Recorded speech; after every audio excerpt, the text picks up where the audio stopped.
Welcome, everyone. This is The Ends Justify the Memes, the show where the lowest of the low, that is the most wretched of wretched and deplorable to end all deplorables. Two white, heterosexual Christian males from the American South talk about culture, philosophy, history, health, fitness, and what it means to be a man in the 21st century. I'll be your host, Bill, and this is my co-host and producer, Tank. And below, we have two alt-centrist Californians in the house, Mr. Jeremy and Delaney from the Weekly Narrative. What's up, everybody? So, you all crack open a beer and lend us your ear because the ends always justify the memes. Hell yeah. Amazing intro song, by the way. That got me pumped up so much. I'm ready to get a sword and just out somebody. Both him and I were both like over here, like bobbing our heads, like yeah. And I was like, "Get those horns going, guys!" You gotta send me the link to that song. Yeah, I actually found it because we had that classical old Fortuna song for a while, and then we got a copyright strike. Of course. Which is weird because I always hear like people use Skyrim music and stuff, and they get away with it. But I found that song on some like one of these, royalty-free websites or something. Mm-hmm. It works. It goes right along with the theme. I love the masculinity and all that. It's perfect. Super manly. Love it. When it, I like when it closes out there at the very end, right before we go live, because it kind of winds down just perfectly. So good cut, good pick on Tank's part. So well, one good thing I did. Yeah, good job. Gold star for Tank. Let me get my little screen share up here. And Tank, can you get that up and play the Memecast News intro?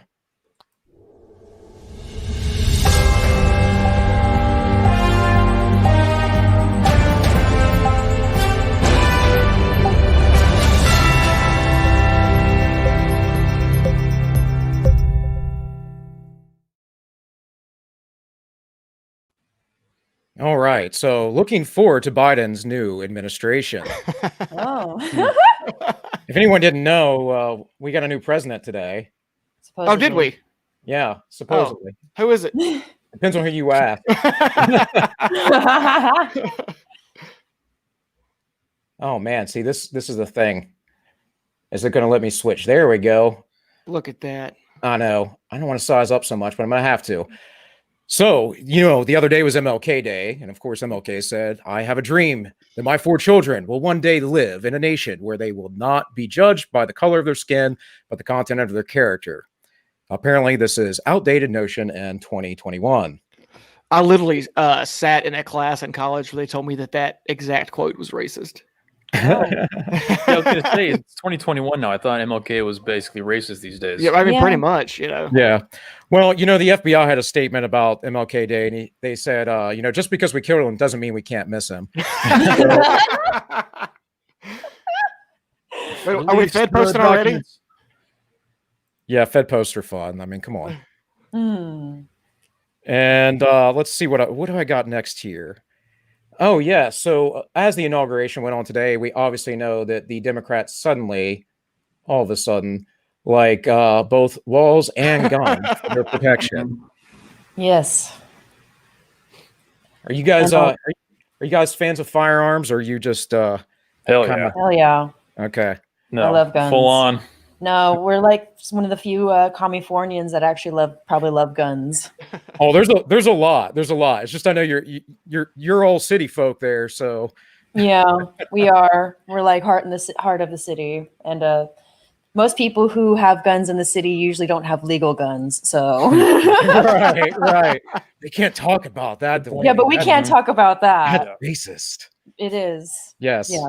I know that the California compliant AR-15s are the most god-awful things I've ever seen in my life.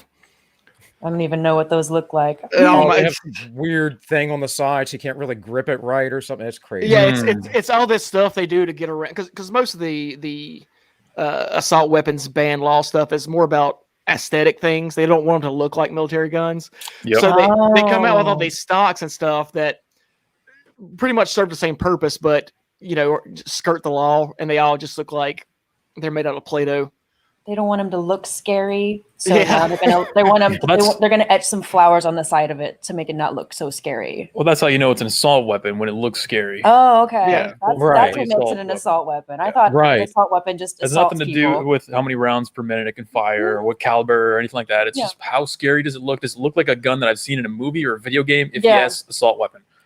Well, you know, in the military, they say it's the dope behind the gun, not the dope on the gun, and dope slang for these sites. So, you know, having a gun doesn't mean much if you don't know how to use it right.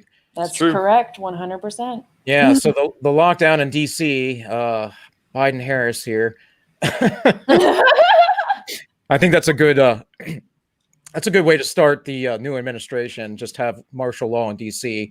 And you know, if you need 10,000 armed soldiers, of course, we know there are a lot more than that there, to protect your inauguration from people, then you probably weren't elected by the people. Well, nobody was going to attend the inauguration anyway, so they had to get some people there somehow. Well, you know, the next one you actually heard last night on your show, and that was breaking. Sources say Ghostbusters have been deployed to D.C. to in case all the dead people that voted for Biden become violent. Nice. Oh, no. Oh, no. So this one we have the vote totals: Obama 69 million, Biden 81, Trump 74. Obama 873 counties, Biden 477, and Trump 2,497. And of course, we have the bellwethers, which Biden won almost none. But, you know, the good folks over at USA Today fact check this. It says the meme claims that Obama, let's get that big, says Obama won 69 million votes and 873 countries or counties, and Trump won 74 million votes and 2,497 counties.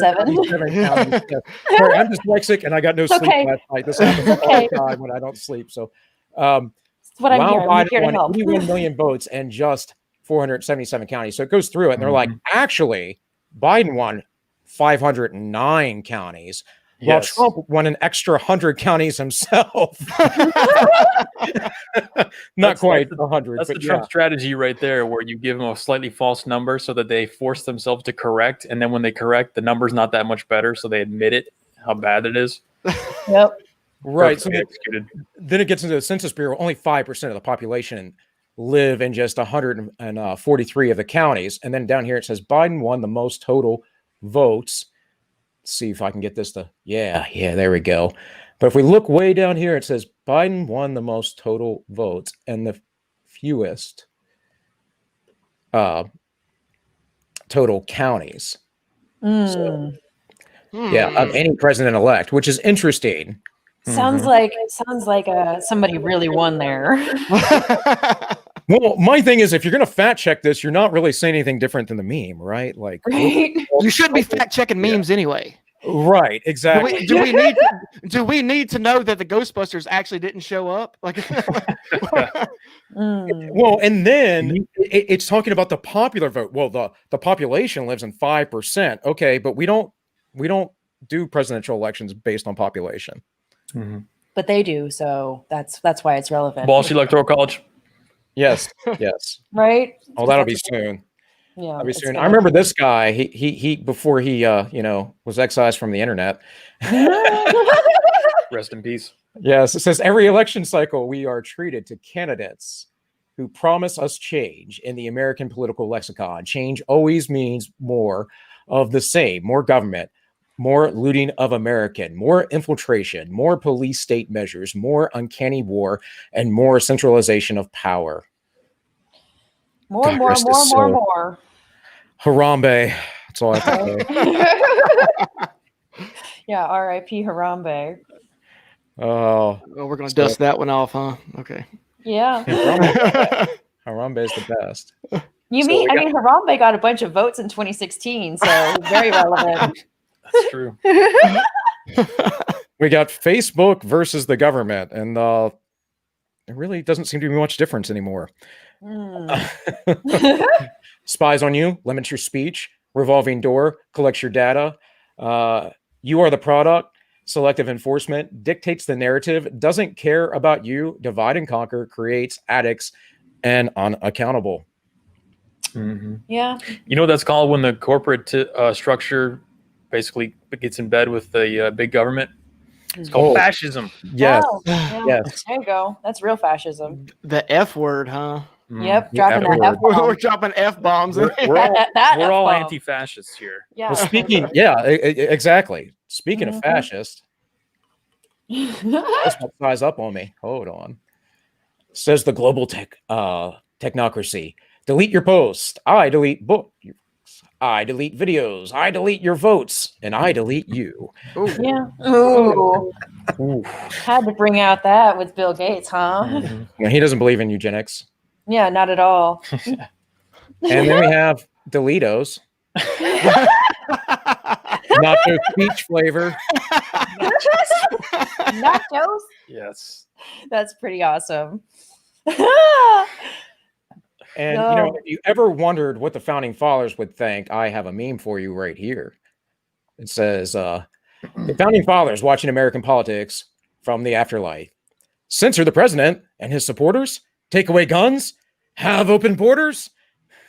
Mm. And is that too spicy for you? Maybe That I just just makes me sad. Yeah, I'm kind of like makes me real sad. Poor George. Right. I'm glad he's not alive to see it, though. Right?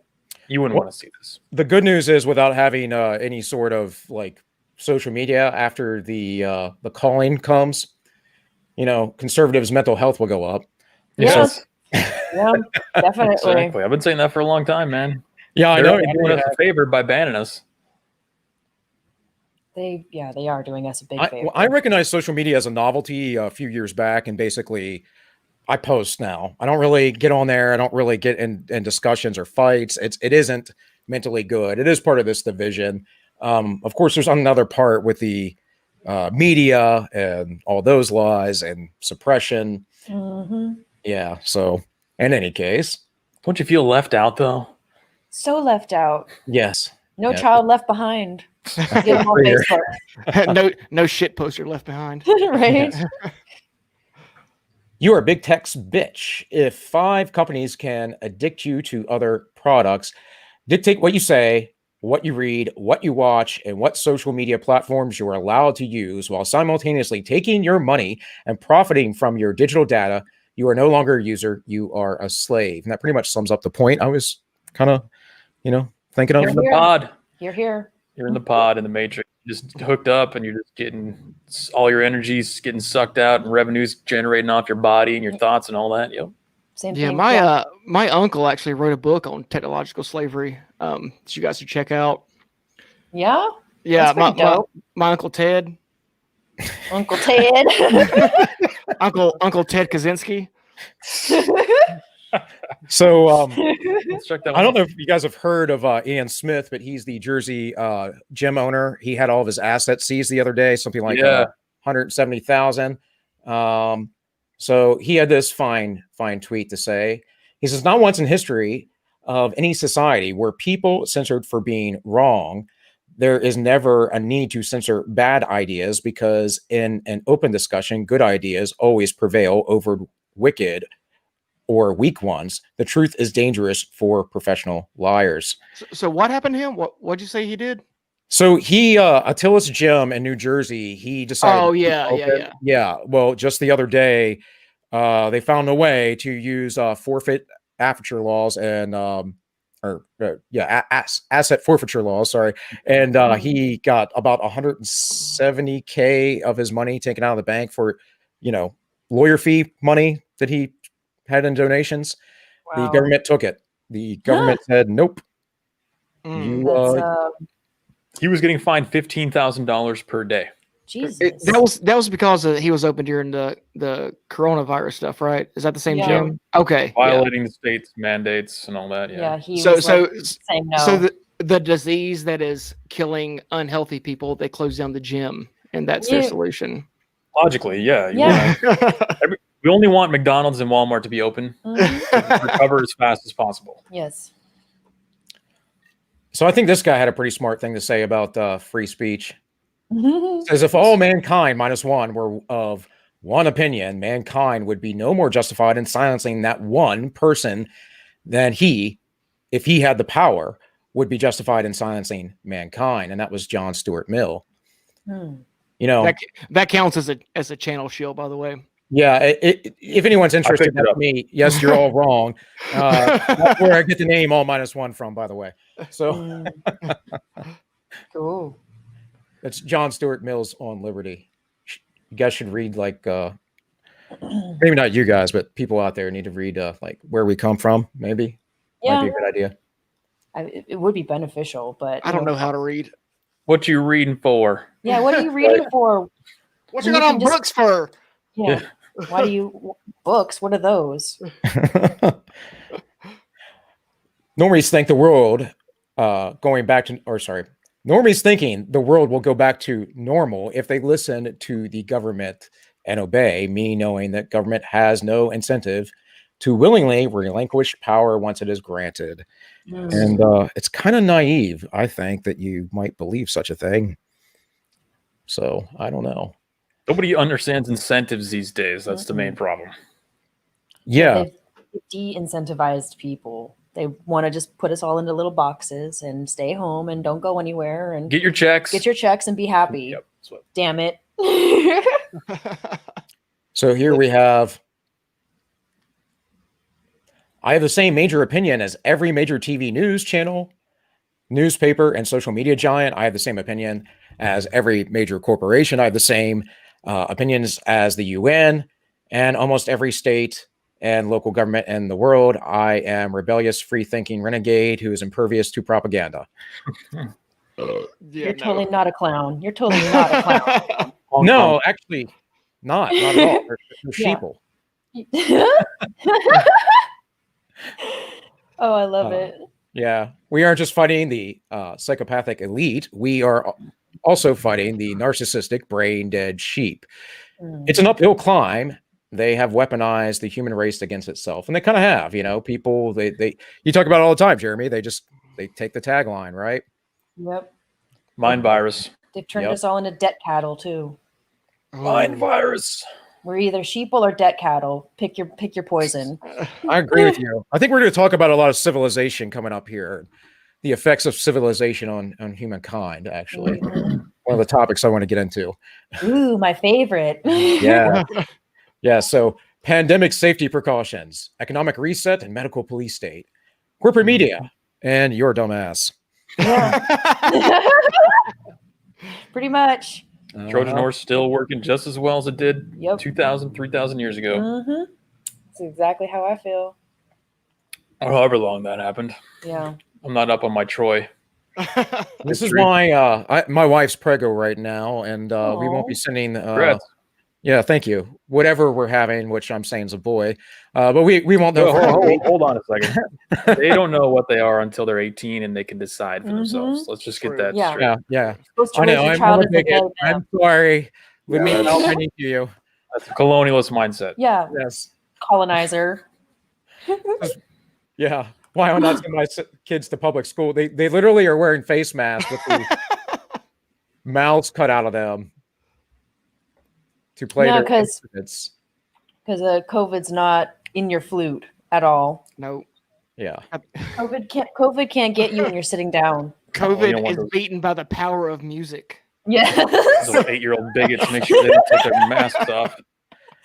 Right. Well, this is the way we're going. Oh, G. Morgan Prime called this, and this, or is it? Is that no? It's whatever the hell his name is. The artist. I don't know why. I said Oh, you Morgan. know. You I know, can look it up.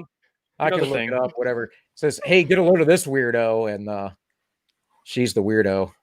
Hmm. The one not with the bubble on the head. Yeah. Ooh. The guy's dystopia. great. The His comics dystopia. are badass. I mean, Yeah. I already feel it whenever I go out to like the grocery stores or whatever. Before I even go to the grocery stores, everybody has their masks on, and I'm I'm not I wearing don't know my if this is a mask. California thing or not, but they're always wearing them in the cars now. yeah. Oh my wearing 'em- god. No, They're wearing them in the cars by themselves. Mhm. They're wearing them when they're walking to the cars to the stores, and then they Just doesn't even- give you dirty looks never when you're comes not off. wearing a mask. I see them in West Virginia, man, and I see people in the cars and walking on the street. And I live in like the suburbs and kind of rural area, They all and got the mind virus. yeah, it's crazy. It's a very real thing. Mm-hmm. Yeah. And this illustrates that. If 20K troops can do this, you can do this. Right? Well, actually, you can still do this because tables are magical. When you sit down, COVID know, dies. COVID dies. It's a force field, an invisible shield. So I went to a Reflects. bar a couple months ago with me and my brother, and you go to the bar and you order beer, or whatever. Well, they made us wear masks to the bar, which is whatever. I just happened to be out at that point, and so I get there and I order a beer. That's something I never ordered before. So naturally, when you order a beer, you taste it because you're a human, and you do things like that. So I have the mask on. I pull the mask down for like one shake of a hog's leg. You know what I mean? It's fast. just to drink some beer. And the waitress is like, "Hey, you have to have your mask on until you sit down." I was like, "Okay."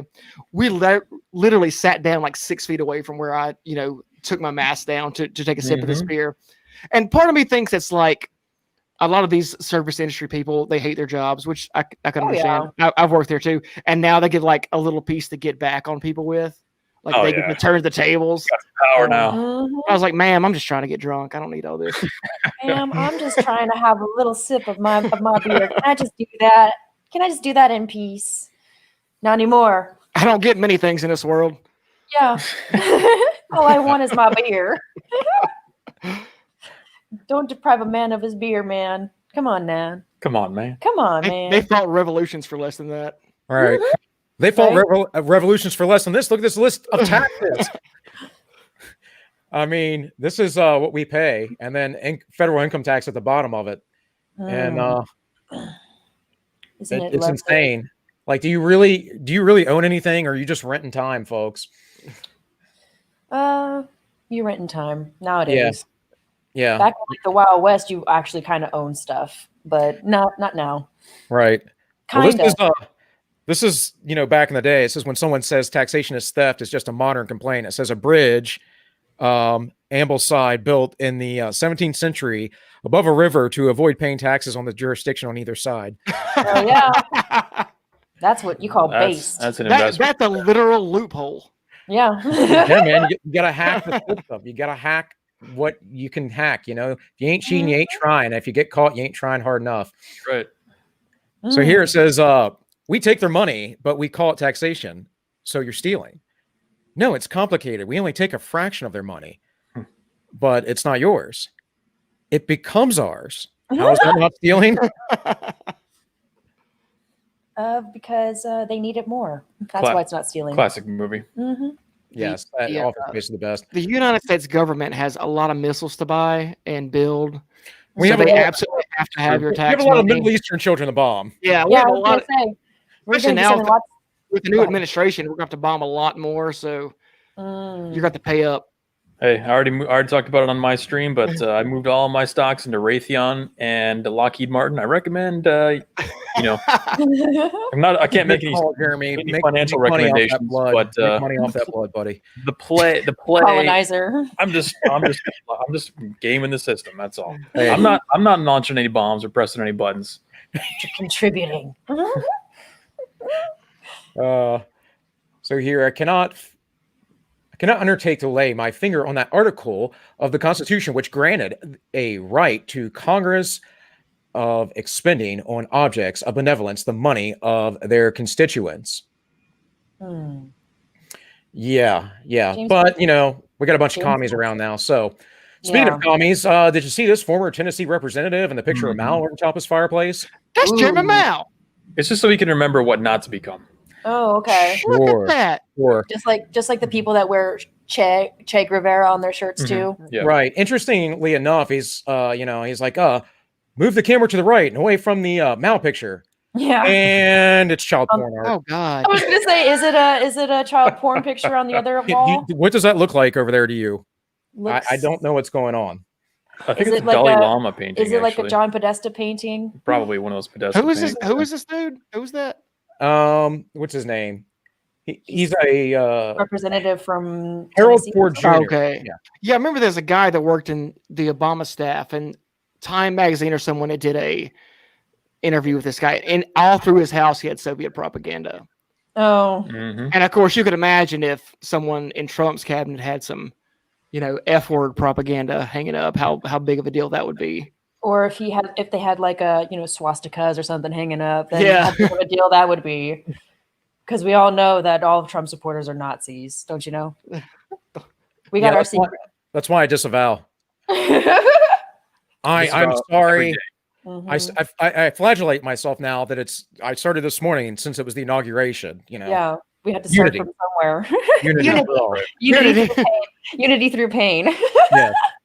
Or the force of a gun. So, I figure I'd just do it to myself. Anyway, so speaking of commies, we have it's more important to be morally right than factually correct, AOC.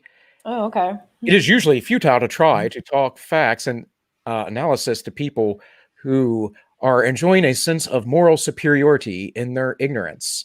Mm. I do hear she's really nice. In fact, when you tell her you just got to the U.S. illegally, this seems to be the case. I don't know. This is what I heard. Are we getting this joke? Oh my god! I think if I laugh, that makes me sexist. So I'm gonna try and withhold. I'll my laugh. laughter. It's okay. This is a pro misogyny channel, sir. Yeah. Oh, okay. I mean, Okay. she's In that case. an attractive lady, other than the horse teeth. I mean, I don't see the attractiveness in her. I don't know what everyone else sees. She just looks like a donkey to me. I Mhm. like giant Hispanic eyes and girls, teeth. but not usually with horse teeth, so- She's not super hot, but I'm not picky either. Okay. So, it's just A kind few beers in, definitely. Yeah. A I few see beers it. in, I see or it. maybe put a paper Yeah. bag over her Yeah. head and imagine somebody else. honestly, I Work wouldn't with the have body. to put I wouldn't have to put a bag over her head as long as she didn't speak. That's would be my Yes. issue. Oh yeah, Yeah. that's true. And as long as she doesn't give you those crazy eyes. That's No, I like- if you I can like- get I like past those. like Oh, you like those? He likes the She does crazy have some ones. crazy eyes, very crazy. if you can get past like the contracts that she'll have you sign before you engage in Yeah, I can't do anything that. physical and we gotta bring a lawyer basically just to kiss her. Mhm. Oh my I god! personally, I would take Ilhan over her. I think Yeah, Ilhan's I would too. quite Actually, beautiful, but I like how everyone has very strong opinions about this. It's one of the most pressing issues of our time. Yep. We Sure. we have a comment that says massive yammers. this is true. And it is true. It is very true.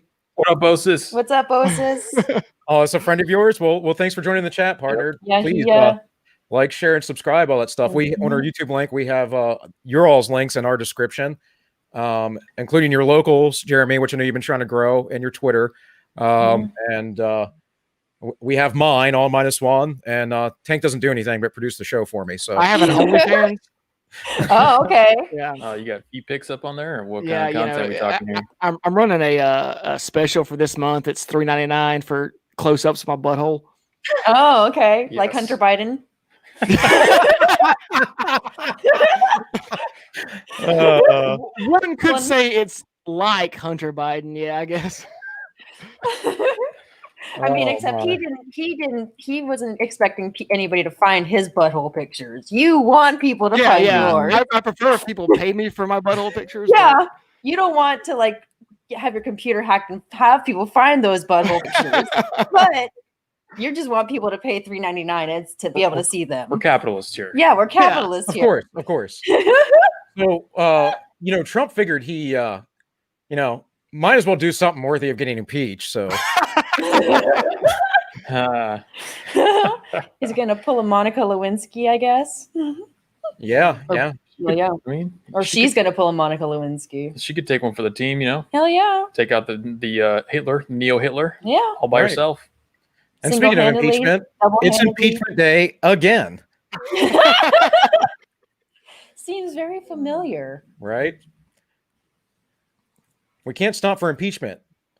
Or can we stop for impeachment? You've already had impeachment. We've had one, yes, but what about second impeachment?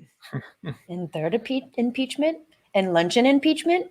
So, have you heard how based Rose McGowan's getting? Because, I consider her a crazy person, but she's getting pretty based. Yeah. Says this impeachment is cult propaganda, the theater of mass distraction. U.S. cult members on the left will cheer, those on the right will be in fury, and the country's starving, sick, and poor will sink further and further. Good thing the elites are leading us. And good Lord, Rose, I'm glad you've gotten out of your mind virus. Yeah, Close she's one of the few that made it out. She's one of the first chicks that came forward when Harvey Weinstein. Oh, she's the shaved. Okay, yeah. She's the shaved wow, head yeah. chick. No, that's surprising. She turned 180 on She that one. did. She kind of has because She's she's been recognized. hardcore like last 2 years, I think. Yeah, she's been hardcore. Like, why are y'all voting for Biden? He's garbage too. Nice. I like that. So- All right. Get her on the team. Get her on the stream. Let's go. That's Even right. if she's crazy, it's okay. We did crazy. I mean, Tank loves the crazy eyes, so why not hers? You got to have some cannon fodder. You can let her out Yeah. there. Get attention. So I did some personal checking up on the former President Donald Trump. It says Mhm. when you get impeached twice and can't even tweet about it. No, I know, poor guy. poor guy, So, poor fella. but Joe Biden, being the amazing man that he is and such a kind and compassionate person, he released some of his own tweets about this. He said, my statement on Trump's Twitter ban: we as Americans have free speech, but it costs a penny or two. When I was at school during the World War, I only had 2 pennies to rub together, which was useless because I needed 3 pennies to start a fire. But I persevered. So should Trump. I love that Twitter account. Biden thoughts. Yeah, that one's freaking hilarious. Timeless tale. Yep. Trudenomics show the pressure. International pressure. It's my favorite saying. The Republicans may have standards, but we have double standards. That's better because it's more. Yes. The thing about lying is it gets more votes than the truth. And then you have facts. That's a whole different palette of cash. Oh. That's hella funny. Yeah. And then we have some more wisdom here all of a sudden. Emergencies have always been the pretext on which the safeguards of individual liberty have been eroded. And that is from Frederick Hayek. Is he a Nazi? No. Sounds like one. That sounds like some Nazi shit. Right? Yeah. Him and all Especially those with that. Especially with Individual liberty. Austrian economists. Probably is a Nazi. You never know. Look at his fucking Nazi face. Yeah, So look at I don't that know if you guys Nazi know. last name.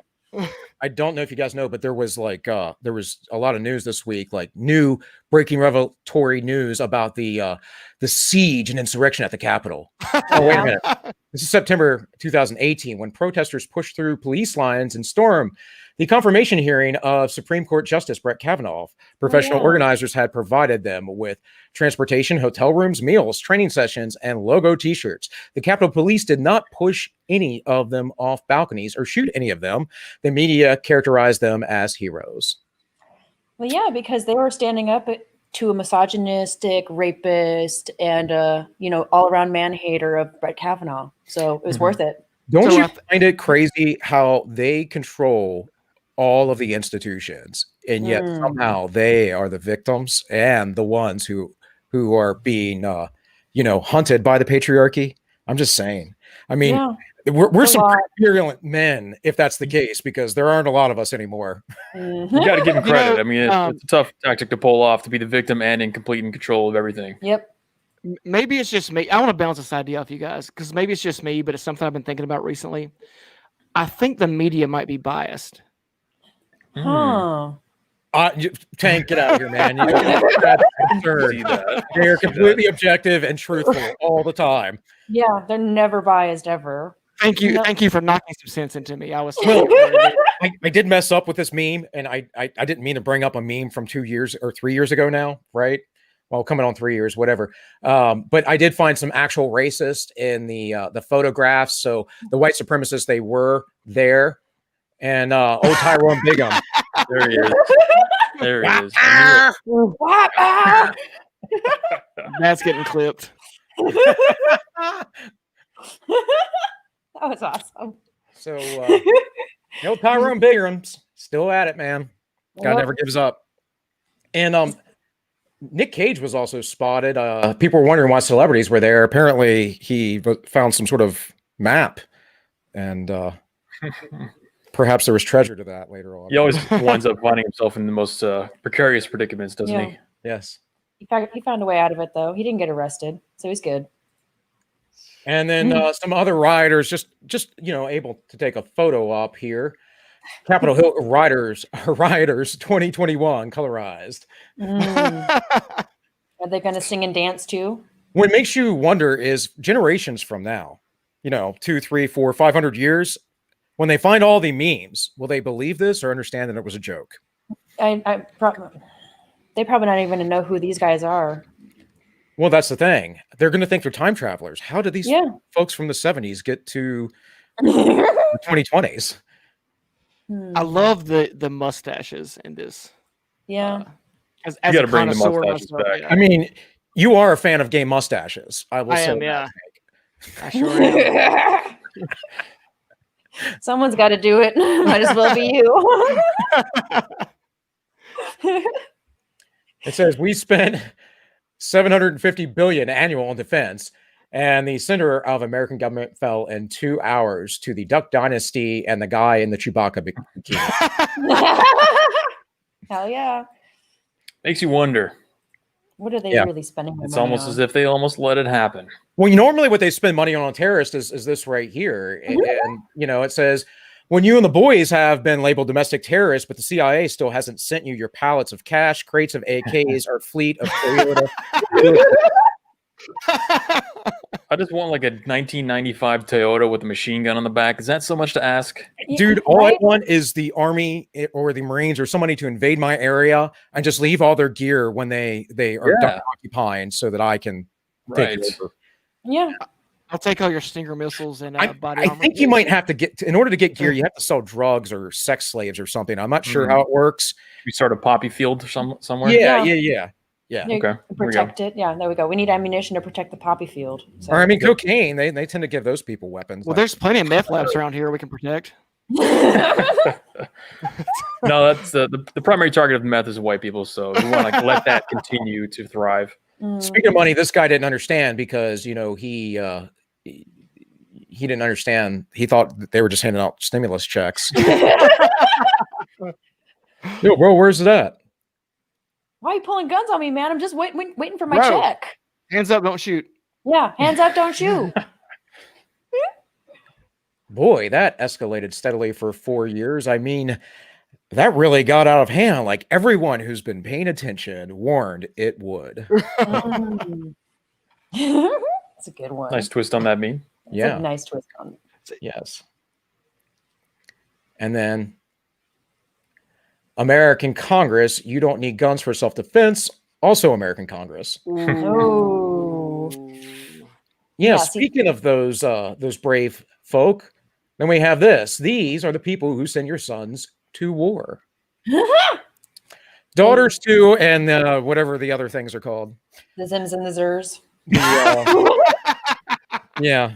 By the way, guys, I just so you don't get this confused, my pronouns, my preferred pronouns are His Royal Majesty and Your Royal Majesty. Your Royal Majesty or His Royal Majesty. Please don't mistake that, or I might have to snap my fingers at you.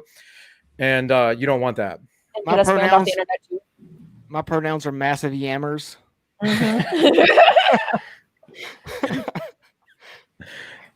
And don't worry though about any money that was lost on this big invasion of, and I don't mean this invasion, but I mean the military buildup in Washington D.C. Because like always, the government figures out how to get together with their little corporatist buddies in industry, and they decided that they were going to make money by licensing it and propping it up to Lego. Because under the 14th Amendment, you can still be enslaved and your rights can be taken away under the U.S. Constitution. Oh my gosh, I want to buy that Lego set now. Where can I buy it? Oh, the U.S. federal government will provide it, Delaney. I mean, hell yeah. Let's do it. Bernie will make sure that it's in every home. How many pieces are in the Capitol building set? Oh, like a 5,000 piece one? No, it's a. Oh yeah, this one's a 10,000 piece set. So that's a pretty good set alone, man. It's a big one. That's a good one. It'll take us a while to put it together. Yeah. So Jeremy, I know you're a tech guy. I don't know if you game, but I don't know if you saw this new edition that just came out. Oh yeah, heard good reviews. Yeah, $69.69. It's it's a good deal. Yeah, it's pretty sweet. On Switch too. On Switch. That's what I noticed too. Then we have, predictions where, Idiocracy in 2006 and Reality in 2021. But unfortunately, I can't leave this up too long because the feds might get me because Michelle Obama don't find that funny. This is like our 7th week in a row we've had a Michelle Obama as a tranny. I think I've had Michelle Obama memes for like the last 3 months. Great. Hell yeah. There goes YouTube. Sorry, YouTube. Yeah, sorry, YouTube. We're just speaking facts here. I don't know if you guys knew, but our president was actually really brave and went to the Capitol building and tried to talk some rioters out of rioting. And I mean, he really got to know them a little bit. And ended up giving them a nice good old instead. Sniffs of love, It's sniffs of unity. That's right. And just so he wasn't partisan, he gave it to the left and the right. Hell yeah. This is, of course, the gentleman that CNN hosted and was telling people, if you saw the video, oh yeah, go ahead and break stuff, go ahead and smash this, trying to incite things inside while the mostly peaceful insurrection occurred. Yeah, mostly released peaceful. without bail, though. By the way. Oh, did he? Oh well, Yeah, good. just let him go for free. Good for him. So Biden, after sniffing around, he did find exactly what he was looking for. All those anime characters that he's been talking to on Twitter. Yes, that's what that's about. It's about anime characters, sure. But the media did ask him about his harrowing experiences there, and as they ended, they're just kind of joking around, being jovial, and they were saying, "Hey, Joe, boxers are brief. Depends." Oh my god. Sadly, actually, probably true. Yeah. Yes. Oh, poor thing. And of course, we saw that he is responsible. He got out of that press meeting and got home, and somehow there were cameras at his home, and he took his mask off finally, and oh, that's who's been hiding under there this whole time. China Joe. China Joe. China. And he did also announce new uniforms for his cabinet and him being the commander in chief. Thought we should change things a little bit. That's why there's so much military brought into the Capitol right now. So I like it. I think it's a good design choice. Yeah, it's a solid aesthetic. The two sides represent unity of left and right. It's a good that tan suit looks good on his skin tone. And the line represents the rising up or the jumping up of his movement from the basement. I thought that was representing his vote count in the middle of the night in the election. No, couldn't be anything like that. No. That's not what happens at all. Oh, okay. Most secure election in American history. Definitely. So more votes than Obama, folks. I just want you all to know, be happy because he is now our president, and it's going to be a fun 4 years. Yeah. Nothing looming there. Well, this is supposed to be a GIF that flashes around and says "big guy," but it didn't work out. But we're a highly well-produced show. You got to subscribe to get the premium moving GIFs in the stream. If you subscribe to my OnlyFans, you get the GIFs too. Yeah, you get the GIFs too, along with butthole pics. Butthole pics. So with that take, go ahead and play the Memecast news sounder there, Bab.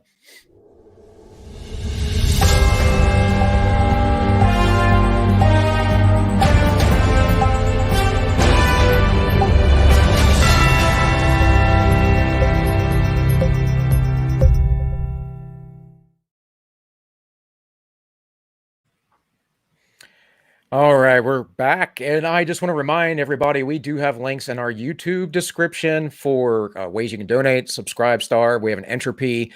There's my channel, All Minus One, over on YouTube, Rumble, and Locals, and the weekly narrative with our guests, Jeremy and Delaney. We have their YouTube links and Locals and Twitter page. So thank you all for joining.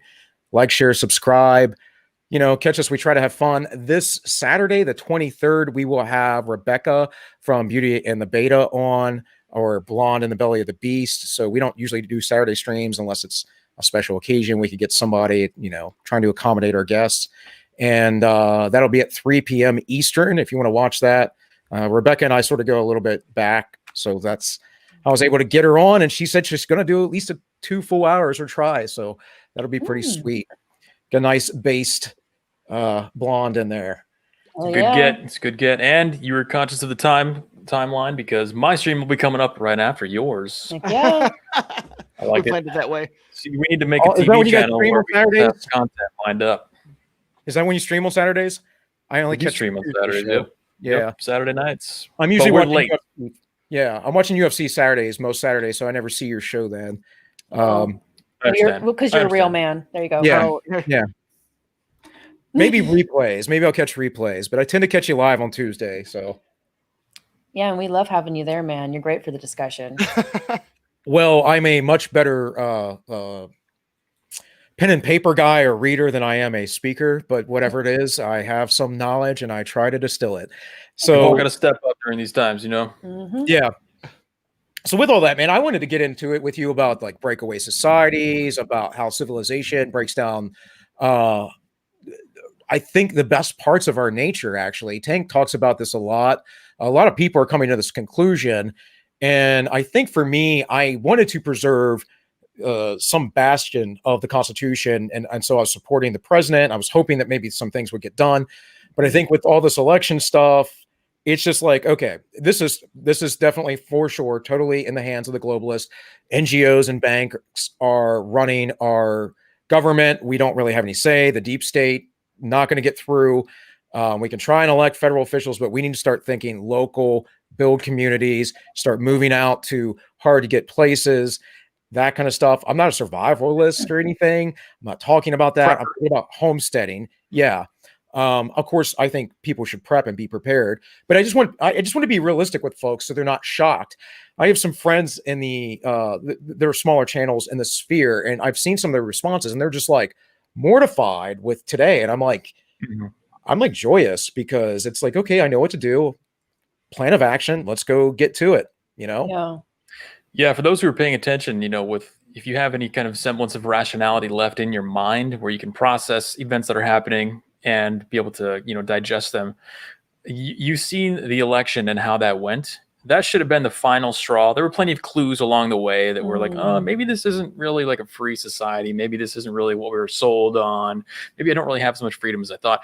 That should have been the point to where if you're paying attention, you saw what happened with that. You're like, oh, okay, all right, this is how this is going now. I get it. I understand. It's time for me to kind of back off a little bit and figure out, now that with this newfound knowledge, now that I understand reality, I can move forward with, like you're saying, you come to more natural conclusions of, I need to break away. I need to get away from the society, do my own thing, get away from the institutions, get away from the cities who impose that control through the institutions on you. And yeah, I think it's a natural conclusion that a lot of people will be coming to.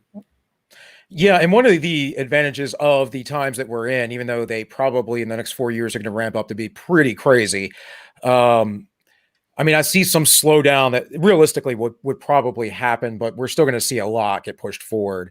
And there has to be an illusion to hold some of the masses on that, this isn't all at once.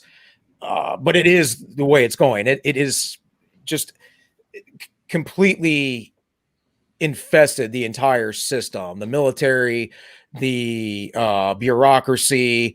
Obviously, it's Hollywood, the legacy media, academia. So it's not going away. It's going to go that direction, period. We do have a little time to prepare. One of the things that someone asked, or you maybe mentioned the other day, you don't know how long we have to buy land. I mentioned in your chat, my prediction is 4 years, 4 to 8 years. And I think that we're going to be in a full-on civil war, hot war by 2030.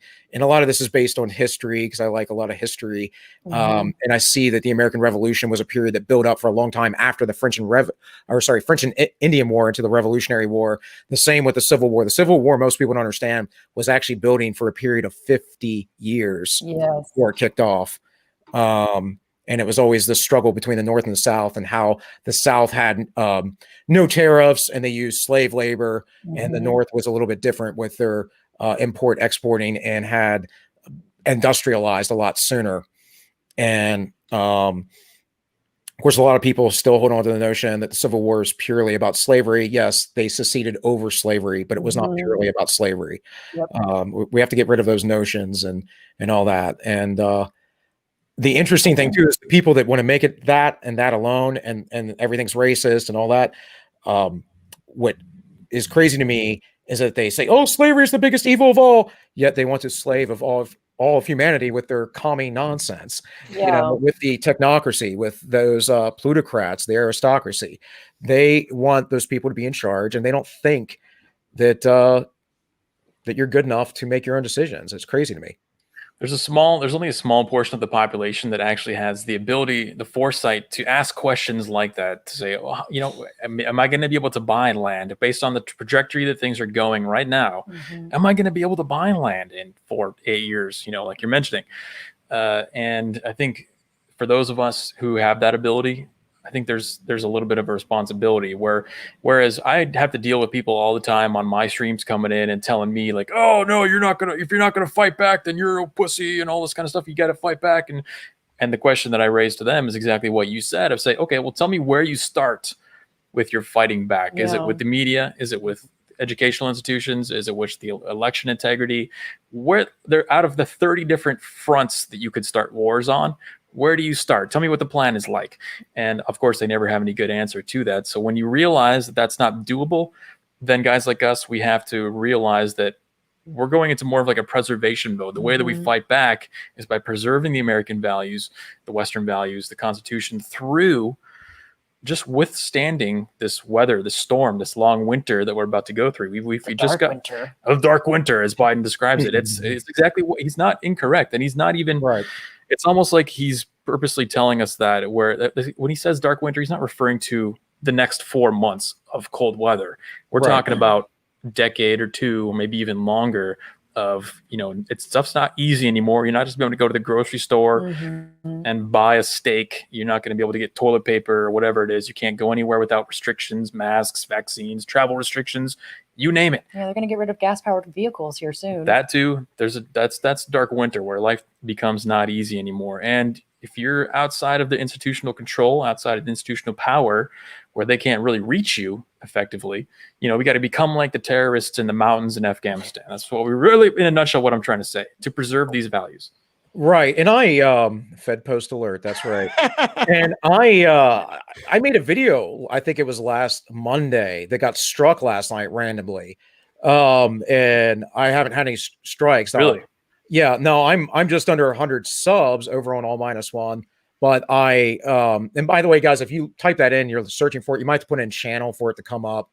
But obviously we have links in the description. But in any case, I do like long form stuff. I pre-record and just put it up because I'm not much of I don't like to video edit. That takes a lot of time. So I kind of do this, but I just don't live stream it and use OBS and stuff. And I try to point people to information that they can access themselves and just create the narrative as I see it, as I am perceiving the world right now from my own perspective. But I was saying, don't fight. I can, condone, don't condone. I condemn all violence on either side. I don't think we get to use the tactics of the left so much. I mean, we can talk about like language and stuff like you guys talk about, but I don't think that we should stoop down to their level and forget our principles. Otherwise, it's just might makes right.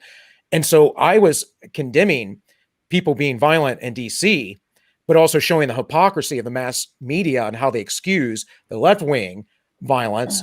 And for some reason, YouTube said it was spam and gave me a strike, took down my video.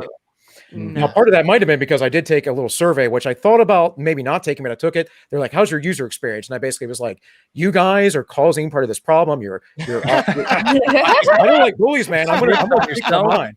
I'm like, yeah. I'm like, you guys are part of this problem. You're deplatforming people. You're demonetizing people. If people can't speak, they get upset. But it's everything I said in my video. And sure enough, when you disenfranchise people, they get mad. And so when I told YouTube that and a little, typing thing, boom, video gone.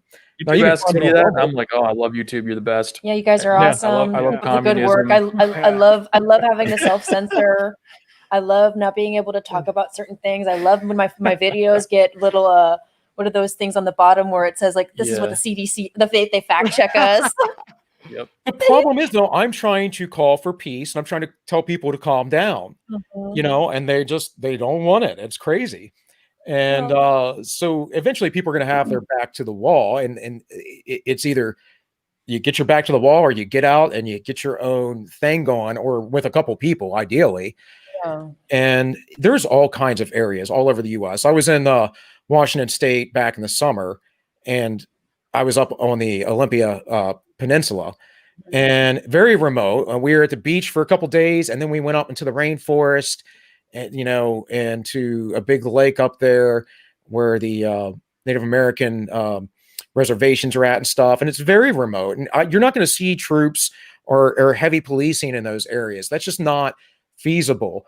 But the big New World Order, Great Reset, whatever you want to call it, the big globalist one world government technocracy wants to move everyone into cities purposefully. Yes. And they basically, I'm pretty sure, just think the countries are gonna be okay off on their own, but they'll essentially not allow you into the cities. I'm more than certain, unless you do X, Y, and Z. Get your coronavirus vaccine. Get your passport, right? Have all kinds of requirements. Get your multi-pass. Yeah, exactly. Yes. So, yeah, I don't know, man. What are your thoughts? I don't want to talk too long here on that. But. Yeah, no, we need to realize that we do have a luxury in America, in that America is a large country, and there's a lot of nothing in between the cities. You know, if you're in Germany or France or Spain or London, England, something like that, those aren't very big countries. It's not a lot of effort for, like you were saying, military or police to come out to find you and get you if they really wanted to, if you gave them a reason to. But in America, there's plenty of spots where you can live comfortably, especially with all the technology that we have today. And that's kind of the angle that I take with it, is that, you know, if you're doing this, it doesn't have to be in a low tech kind of sacrificial boondocking kind of style. You can do it and still be comfortable. There's plenty of spots and ways to do that in America. And we've already seen this happening. As like I said, it's an organic thing that people are coming to the conclusion to. If you look at the price of land in like Idaho, or the housing in any kind of rural areas outside of major cities, it's all skyrocketing because people are by themselves fleeing the cities, just because they're seeing, I mean, people, regardless of how much you try to brainwash them, they do respond to incentives. And when you lock their cities down, you remove all their amenities, all the reasons they move there, you don't lower the rent. So they're paying all this money. They're not getting the amenities that they join the city to get. Of course they're going to leave. And then you tax the hell out of them, and they got homeless people moving in outside. There's a lot of reasons why they need to leave. So there's a natural flight happening right now. And most people aren't doing it with the conscious thought that, oh, I need to evacuate the city. They're just responding to incentives. But if you do it in a conscious manner, you can find some nice land in Washington or wherever it is, you know, that you want to go, and you can do it the right way, in a way that's going to be sustainable for long term. Yeah, I think I'm going to stay in West Virginia myself, but it's so rugged that it's not easy to get everywhere depending on where you go. And there's a lot of land for sale, very cheap. You know, I know I threw out a number of, you know, 5K acres for a couple mil. But realistically, even just a couple acres, 100 to 500 is a lot.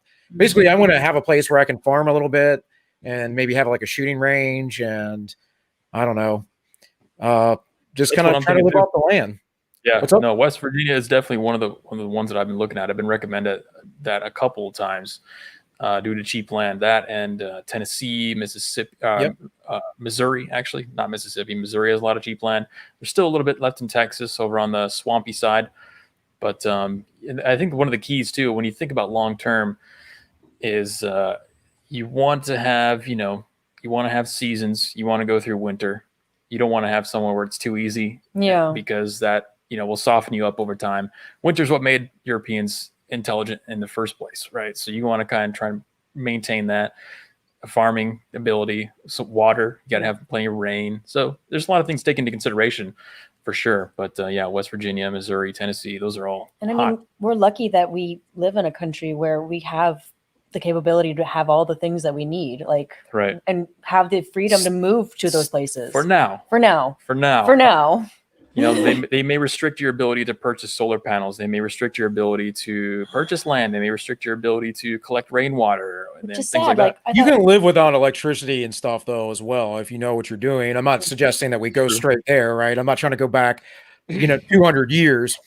To reading with the flicker of a light, Candles. with Right. candles.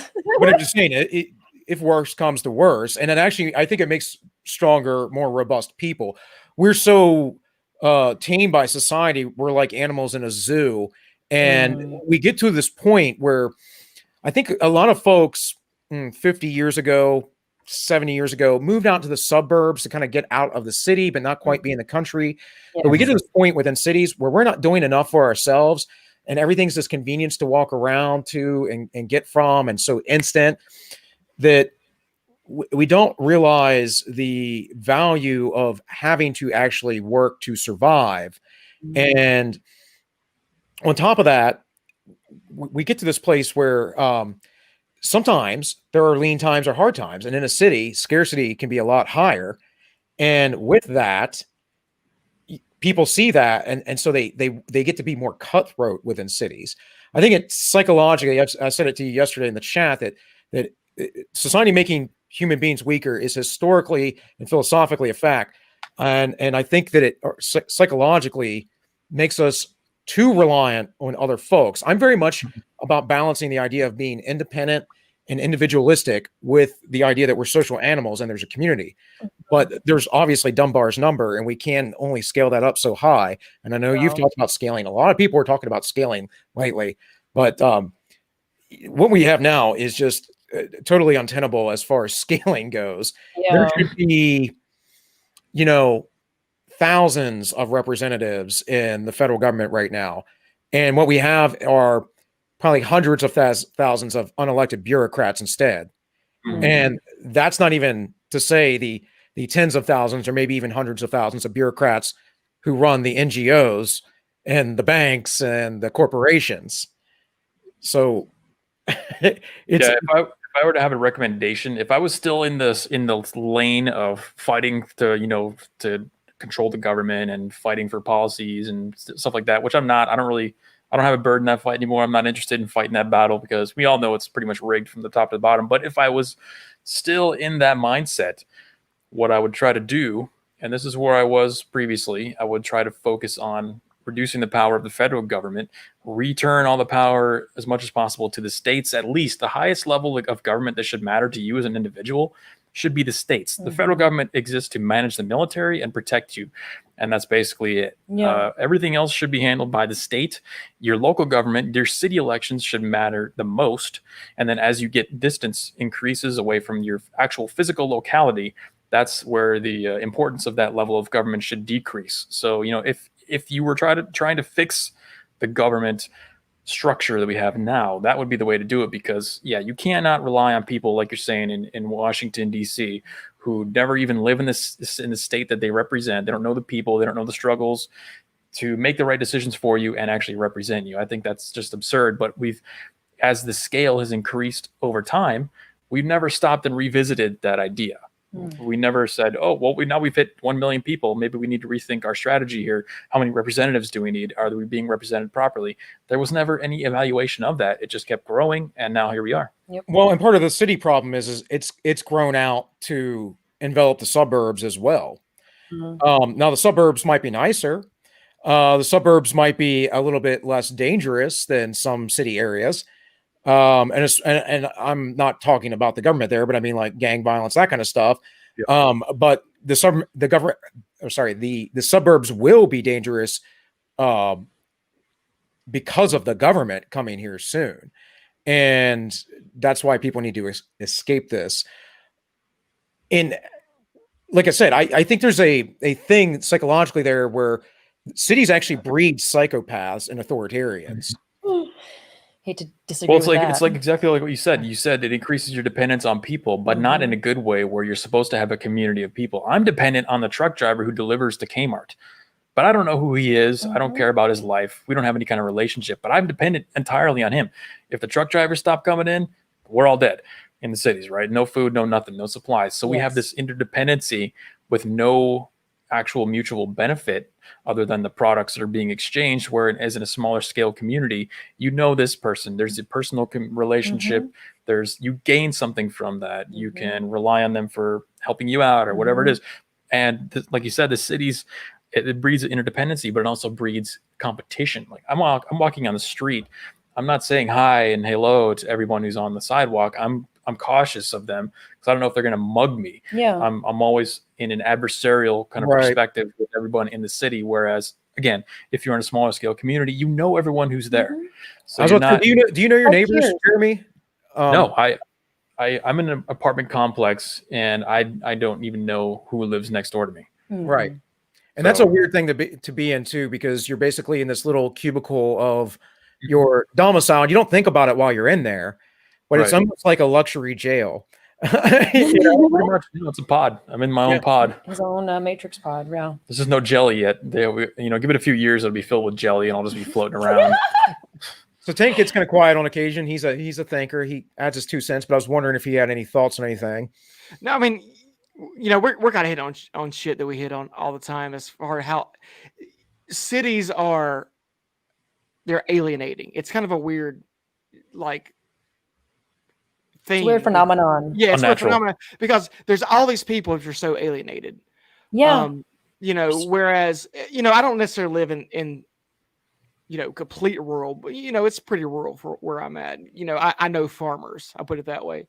And it is, my city is a lot, or city or area is a lot more, we know each other. It feels more like your neighbors matter. I do know my neighbors. I got a Mexican neighbor who gets absolutely fucking rowdy once a month, and I go over there and we the funny thing is, I know my Southern man, but I do dabble. I can bachata on occasion. So we get rowdy, and it is what it is. And I think that is everywhere you go. If you go to any country on the planet, the city and the rural areas, there is a dichotomy. There's a split, and this goes out throughout history.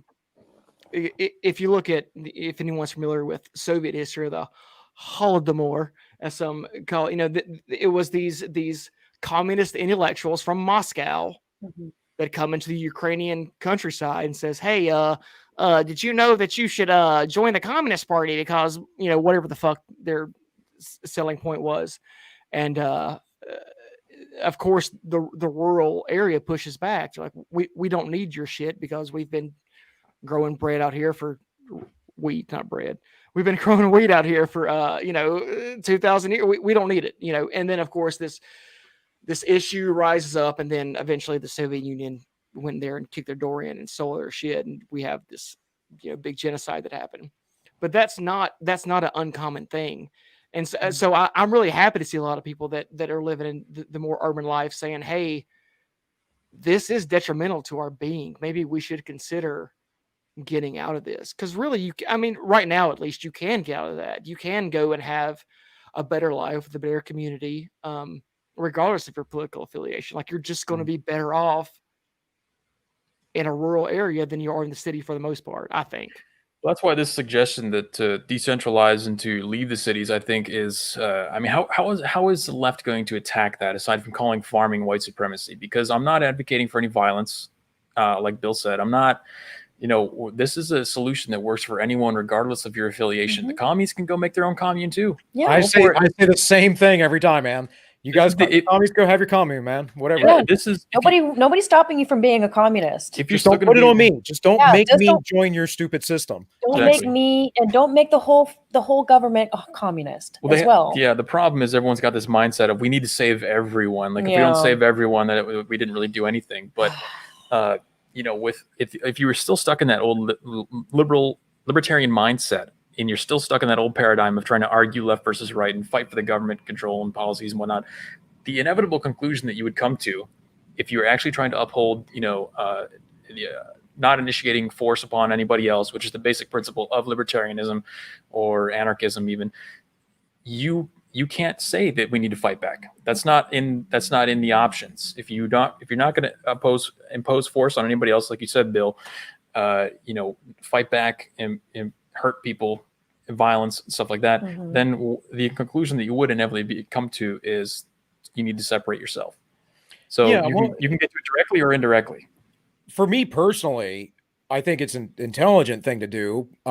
Being that I was in the military and uh, worked corrections for years, worked at the sheriff's department. I did private security. I have 18 years of one form of violence or another under my belt, and I kind of don't want to do that anymore, and it's against my religious beliefs now. So, like for me personally, yeah, that's important. But I also think on an intellectual level, how are you going to stop this machine, man? This is inevitable. It's global. It is freaking global. It's coming.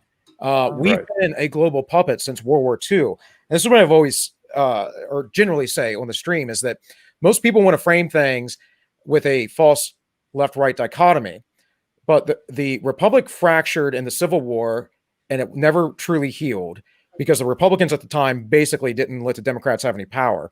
And then all of a sudden, as the progressive era came, the Democrats started gaining power again. Some of the progressives were like Teddy Roosevelt were Republicans for sure, but the majority of them were Democrats. And FDR came and he destroyed the Republic completely. And he put that death blow in with the New Deal and then the Second World War. Yes. And ever since then, we've become a global government. We've been in a global governmental system. And as time has gone, the stronger those global government ties become. The UN might be an NGO, but it dictates where America goes to war, or the Council of Foreign Relations, or the Trilateral Commission, or all these NAFTA. I know we got rid of that, but all the different trade deals and NATO and all this stuff, the EU. And these people go from organization to organization to organization. They're directing things. We're not following our Constitution. We've been off a gold standard, guys. We haven't followed Constitution and any real capability since the 1930s, and later on, since the 70s, since Nixon got rid of Bretton Woods. We're all in fiat. We're all debt slaves. There's nothing there. There's no commodity. And we are already enacting the planks of communism. If you read what the basic tenets of communism are, the 10 planks, you'll see that the United States, since the 1930s, has implemented every ounce of it already. Now, I know we're not full on. There's no cashless society, or there's no complete top-down control. Like, we have a tiny bit of a free market, and whatever you can call for a free market, with a centralized bank and large courtocracy and that soft fascism thing. Yeah, like it's like you're not going to go against this machine. There's no fighting it. It's like, and I asked, we're fighting against Mecca Streisand right now, okay? And she's winning. Yeah, right. Well, she's like, I don't know what that is. Not to completely shield for the Chinese here, but the art of war does say that you shouldn't fight a battle that you know you're not going to win, or you shouldn't even fight a war that unless you know you can win.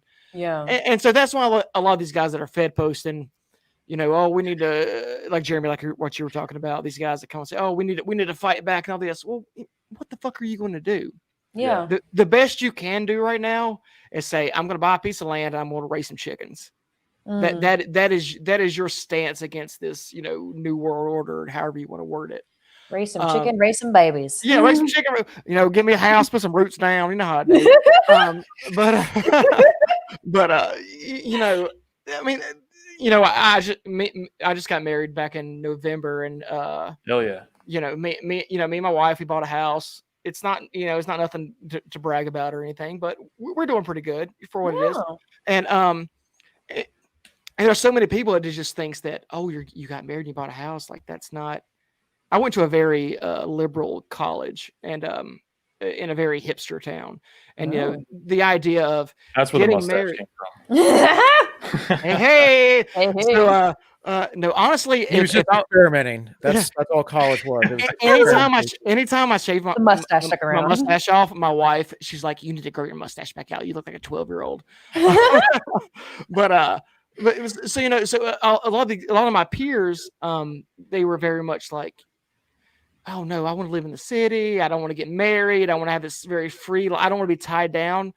And then, like, the older you get, I feel like the more you start to realize that those things that you consider tying you down are what give your life meaning.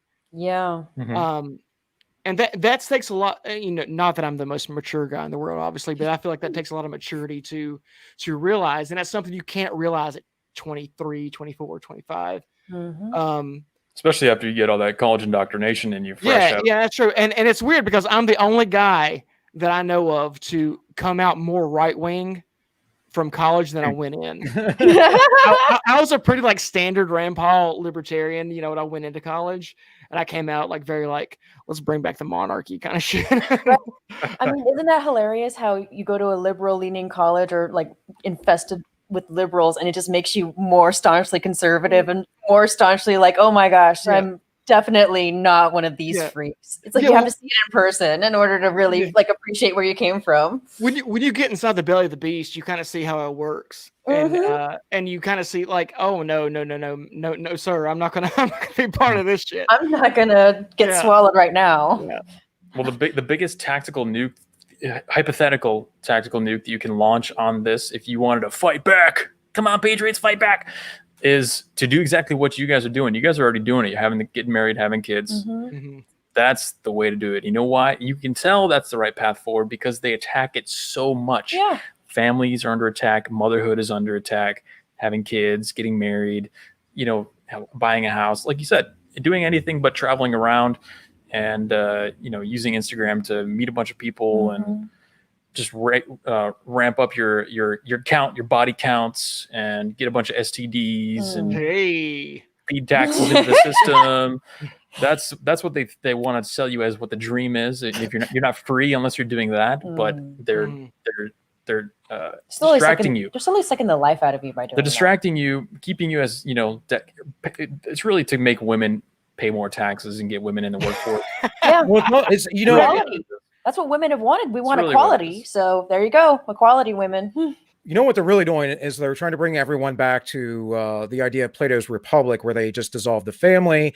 Everyone is hypersexual with each other, or Aldous Huxley's Brave New World, something like that. This is part of their big communist utopia plan. Yep. Me personally, I married. I'm divorced and remarried. I married a woman when I was like 20. I was almost 23. She came with two little ones, and I don't know. I've had a journey in evolution and manhood. I'll put it that way. And she ended up being quite crazy, but I do have a 16-year-old daughter with her. And from a guy who's about to turn 40 next month, I can tell you that after I got divorced from her, or separated when I was 29, I went through many years of being a man whore, because when you're 29 years old, women they be available once you have some little bit of cash or whatever, even though I was a blue collar guy. So and it was fun. It was also meaninless and horrible the entire time. And I took some time off, got my head straight, got my faith straight, and decided I was going to meet somebody again. So I had like a year and a half off, and I met my wife. And one of the things was I was like, well, I learned game. I learned how to like meet girls and get them to go out with me and talk to them and basics. But with her, it wasn't about any of that. It was, during the time I was a man whore, I also had girlfriends. I'm not going to, I did, maker. It was never like, the thing is, I never had a girlfriend for more than like 9 months, basically. That was the length of my relationships. And other than that, then it was just like, seeing a couple girls at once or whatever it was. And when I took the time off, like I said, I did the self work. I knew that wasn't fulfilling to me. It was like a drug. I knew it was keeping me from any sort of potential. And I went out and found my wife almost immediately within, I think, 6 months. And I only saw 3 girls. The one girl the last girl I went out with before her, I only went out with once. And the other 2, there were just things there. And things I kind of put up with, but I was like, I'm not going to, if there are red flags, you're going to get 3 strikes and I'm done. Whereas when I was younger, I was like, oh yeah, I'll put up with this. I'll put up with that. Or I was a little bit more, less, I had less boundaries. And I learned that if you allow women to push your boundaries, they no longer respect you. And this isn't any sort of revelation. This is like common man advice. But if you're never taught this as a kid and you don't know it, and you don't set those boundaries up, that's what happens. in any case, my wife's much younger. She's like 29, and wants to have kids. I did that on purpose because I wanted a woman who could still have kids. And good job, smart man. Right. But I had to go through all this heartache and craziness, and we just don't need that. We don't need to go through that, but we do because people are listening to what's coming out of our society, which is just garbage. It's utter garbage. And I'm cool, you want to be single or you don't have time for that, or I'm very libertarian, as they say, on those issues. I don't care what you do. Just don't impose your crap on me. But it comes from the culture, and it comes from the media, and it comes from, now we have the leftists, the Black Lives Matter type people saying, we want to erode away the family. We see things like whiteness is having a regular family, getting married, having kids. This is all institutionalized, and it's absolutely insane to me. In any case, I'll let you guys. It's all part of the same effort of atomization, like you said. It's a breakdown of the family, and like I said, the reason why you guys are doing it right is because that they're attacking it with such fervor that that's the right path to go forward and against what they're trying to do. But it's the atomization of society. When you're in cities, you don't know, you don't have a community of people. Especially if you're new to a city, you move around for work, you don't have longtime friends in a particular area, which happens to be in my situation. I move around a lot. I moved to Sacramento. I had no friend base, anything like that. So you have to start over from scratch, try to meet people. It's not an organic thing to meet a woman who has the same values as you because you're not in any of those circles. So you're just doing online dating stuff. And of course, when you're doing that, you're going through tons and tons of people. You're hanging out with chicks. You're finding out that 80% of them, 90% of them are just, trash, not worth your time. So you're wasting a lot of time. It's a lot less efficient. And it's just, they're making it tougher for it to organically happen that you find someone with the same values to procreate and have kids with. Yeah. Yeah. This is a very, very spicy opinion, but, I talk to some guys who are dating now, and one, I could imagine dating now, even like a small town. But they're like, I want to have a more traditional life. And I say, dude, you need to find you somebody outside the country. Like I went to Nicaragua back in March for my bachelor party before all this COVID shit popped off. And these people were living much less materialistic lives than people in the United States. I think that's pretty obvious. But a lot happier. These guys are not on SSRIs. They're not worried about the shit we're worried about. They're working on their parents' coffee farm. They have very normal lives. They grow up and do their thing. And there's something to be said about that. And I think some of the guys on the right, if you want to put it that way, kind of get this idea that, first world Western society is the pinnacle. Well, I think we've left a lot of stuff behind, especially you look at some of these countries that are more traditional, so to speak. They've got a lot to teach us. And I think that's something we're kind of losing. So these guys that are, they're moving to Baltimore, like I'm trying to date in the Baltimore scene, dude, good fucking luck. Yeah. Good luck with that. Yeah. Or wherever, pick a city. I couldn't imagine. Full disclosure, me and my fiance dated for 10 years before we got married. So I'm one of the lucky ones to actually even find someone, even that long ago. Man, I'm a pussy, really. No, just admit it. Yeah, no, it was definitely, we met and I was in my early 20s, and I had not been to college. I didn't go to university until I was 26. And I'm the first in my family to go to university, which was a mistake, by the way.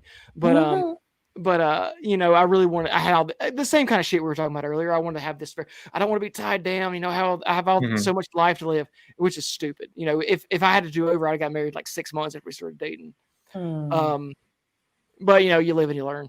But yeah, like these guys that are doing this now, I feel so bad for them because like, what do you do? Like, how do you even function if you want any kind of normal, traditional-ish life in these metropolitan areas? Well, and we've degraded men so much in the last 50 years, and the media and the academic narratives that men are oppressors. No, men and women are complementary, and men are leaders, or they're supposed to be, but who teaches that to them anymore? And then what you get is unhappy women because they're not meeting men who are leaders. One of the reasons why for a while I was good with women is just because I was like, okay, we're going to go here. We're going to do this. We're going to do that. Your natural leader. Even to the point where I'm not like telling you what you need to eat, like some prick or something. Oh, do this, do that. But when a girl's like, I don't know, what should I get? It's like, it's basic assertiveness. Yeah. I'm like, do this. This is really good. And you know what? I think I'm going to get that anyways. Okay. That's the way it goes. And it's like, yeah. Ask any girl, Jeremy, maybe you know this, right? Any girl, what do you want to do tonight? I don't know. And it's, and stopped asking that question a few years back when I figured out how much of a scam it was. Yep. Like you're saying, you gotta take the lead. And there are no leaders, there are no masculine leaders in society anymore.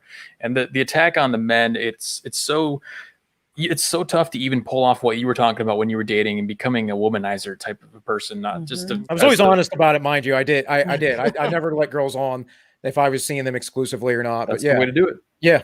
You say, hey, we're not dating exclusively. But it's hard to even do that these days for guys because there's such a high level of risk when you go out with someone who, I've been called a Nazi on the first date because I referred to Columbus Day as Columbus Day and not Indigenous Peoples Day.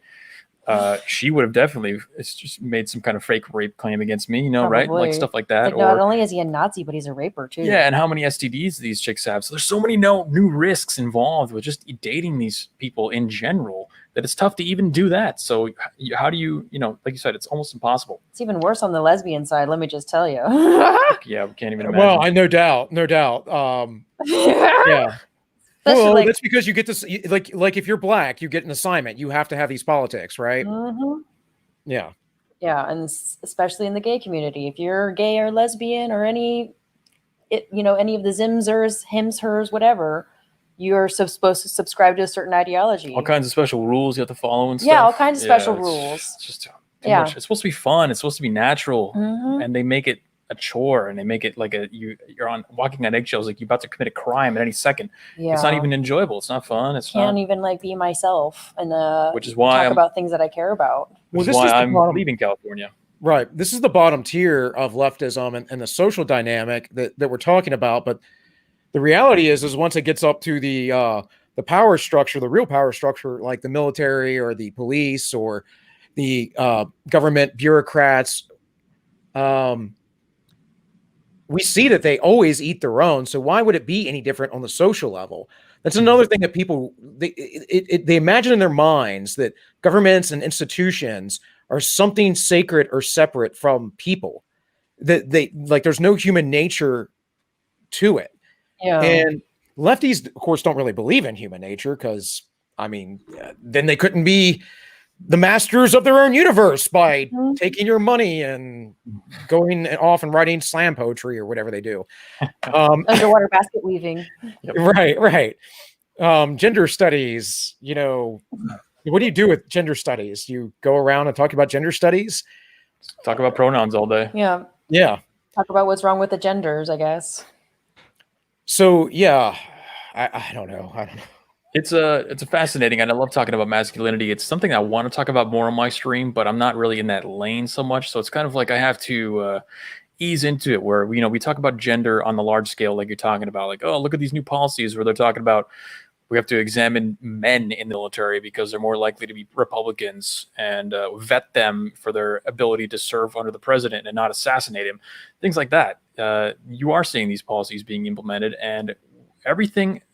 I have a theory that everything you're seeing, and I think Osis mentioned it in chat previously, everything that we're seeing from the city to country dichotomy to the policies of socialism versus capitalism, it's all can be placed and explained by a masculine to feminine sliding scale. Yeah. Everything is predominantly masculine or predominantly feminine, and every cultural and political issue that we're looking at today. And it's all leaning towards feminine right now, which is why we have so much issues. I'm not saying femininity is bad. I'm saying that we need to have balance. Mm-hmm. Yes, we got to balance the archetypes. I talk on occasion about Jung's ideas, and what I'm seeing is a lot of people that are all persona, their outer mass, their emptiness, they're being told who they are instead of exploring their inner selves.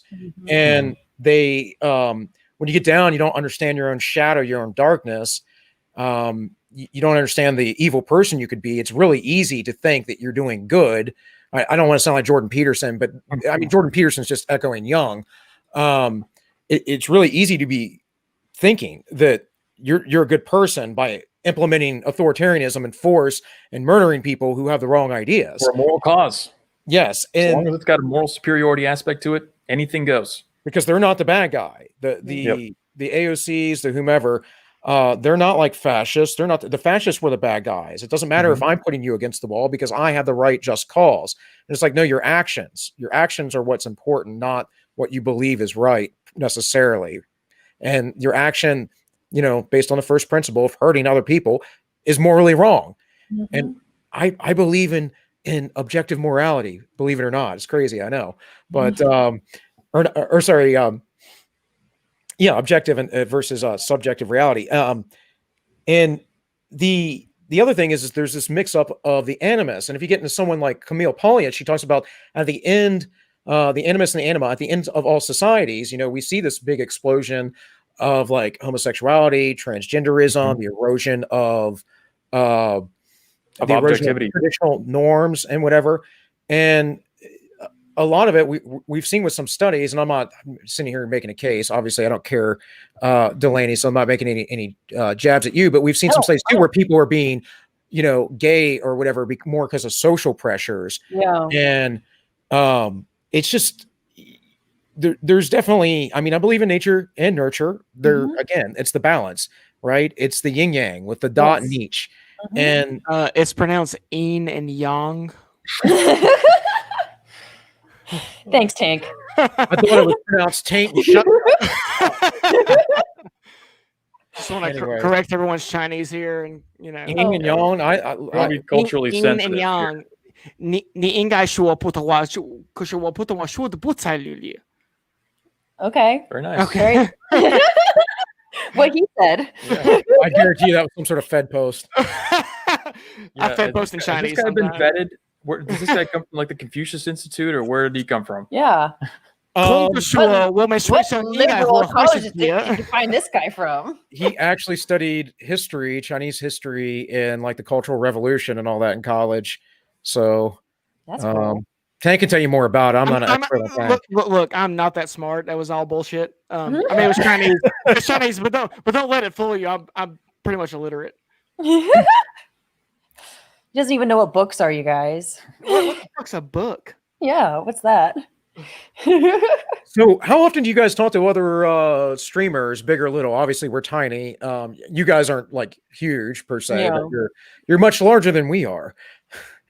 Yeah, so, we're getting there. So yeah, part of the thing, and to touch on before I answer your question, touch on the philosophy, it really is. I see a lot of big streamers who claim to be, fighting for a particular ideology or standing up for certain ideas, values, whatnot. But there's not a lot, and this is a masculine trait. So this is natural with the qualities of masculinity. We're more competitive.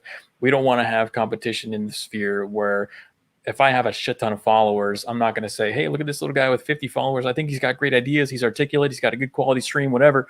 Let's get him on and get some exposure for him. That doesn't really happen. I'm trying to change that, even though my stream is small right now. But yeah, anytime I get the opportunity to collaborate with those streamers, which I've been doing since I started making my interview videos on YouTube, I've collaborated with probably 3, 4, 5 other people. Do you know who Roel Tomasi is, author of the Rational Male books? Yeah. I have. I believe I have the first 2 in that series. Great books on masculinity. I interviewed him. I reach out to all these people, as many as I can that are interesting, that have these ideas. I try to reach out to and try to do some kind of collaboration, work with them, spread the exposure. I forget the author, by the way, but a good book you can get is The Alabaster Girl if you want to learn about romancing a woman and knowing that balancing the act of being a free man, an independent man, and knowing that I've literally said things on the internet or cut and paste things in that book. It's meant to teach you game, but it's in a narrative. And or you could grow a mustache. Yeah, that's true. Well, anyways, I've posted stuff like that in the past on discussion boards, and like the girls on the discussion boards were like, "Oh yes, please give me more," because it's like that man who's there and free and she can never tame, and that is the most enticing thing to a woman. And I know that's super sexist, but no, get over it. It's not Get sexist over at all. it. It's true. Yeah, women are attracted to masculine men, and Delaney's a lesbian, and I'm a super lesbian about it. She's like, ooh. just the thought, just getting me going, y'all. The way I see it, some people call it mansplaining. Some people call it the way the world works. Yes, right. It's true. And there's a certain amount of narcissism too, with like, I'm a woman and I'm a mother, and it's like, well, are you a good mother? Yeah, right. You know, I split up from my crazy ex-wife, and I don't get me wrong, I had to help. My parents had to help me out because I was by myself. But I split up from her, got custody of my daughter, raised her, for the last 10 years with some help from them, but have always been there. And I mean, not a lot of dads have been doing that. And again, that's the shaming of men and the expectation. And then also the mothers marrying the state, which I think brings upon more of this communistic idea, right? This feminine energy. Well, it sounds like you got kind of lucky because courts are not favorable to men these days for divorce. A lot of guys are getting divorce raped these days. Custody goes to women like 80% of the time, something like that with children. I had a decent lawyer. My ex-wife actually didn't try to do anything too crazy, and I had plenty of evidence. And given that I kind of understand how the court system works a little bit, I know how to get evidence and what's going to be system a little bit. Yeah. You were in the 20% that made it out unscathed. Sounds like right. And your daughter's probably better off for it too. Probably. My daughter hasn't talked to her mom in like 3 years, and by her choice. Yeah. And which is also a shame. Don't get me wrong. That's a shame. I would like her to have a relationship with her mom, but that's on her terms right now, and her mom just hasn't reached out to me. Hasn't really reached out to her. Mom has a bunch of her stuff. It would be nice if she made a peace offering and try to bring back some of the stuff. A lot of stuff that me or my parents bought for her. So, it's stuff like that. Now, I do have a stepdaughter I have a stepdaughter who's in her early 20s where I helped raise for 8 years, and she comes by and sees us now and again. But, she doesn't talk to her mom really at all.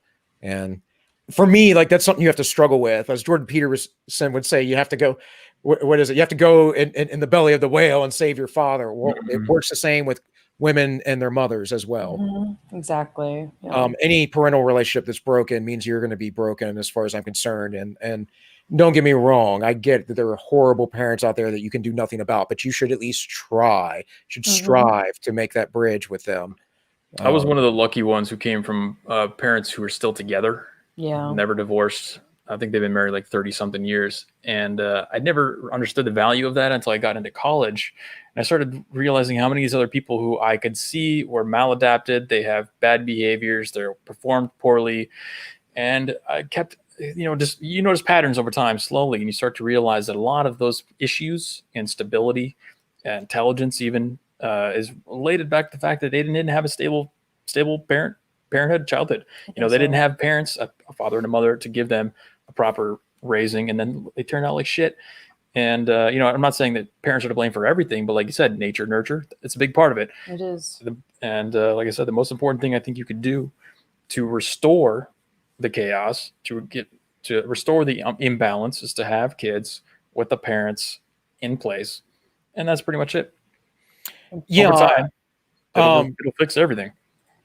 Yeah, and I don't mean to be hypocritical or anything. In my circumstance, it was pretty dire. There was, pretty bad stuff that went on. Yeah. I'll put it that way. So I kind of had to get out for my own mental sanity. But you should strive to stay together. But more importantly, don't be an idiot. Don't be me and be like this lovesick guy for this particular girl. And I was getting out of the Marine Corps at the time, so I was thinking, in part, that was kind of scary to me, and kind of latched onto her and just dumb decisions and ignoring the red flags. Ignoring all the red flags. Yeah. It happens, man. Yeah. Especially when you're young.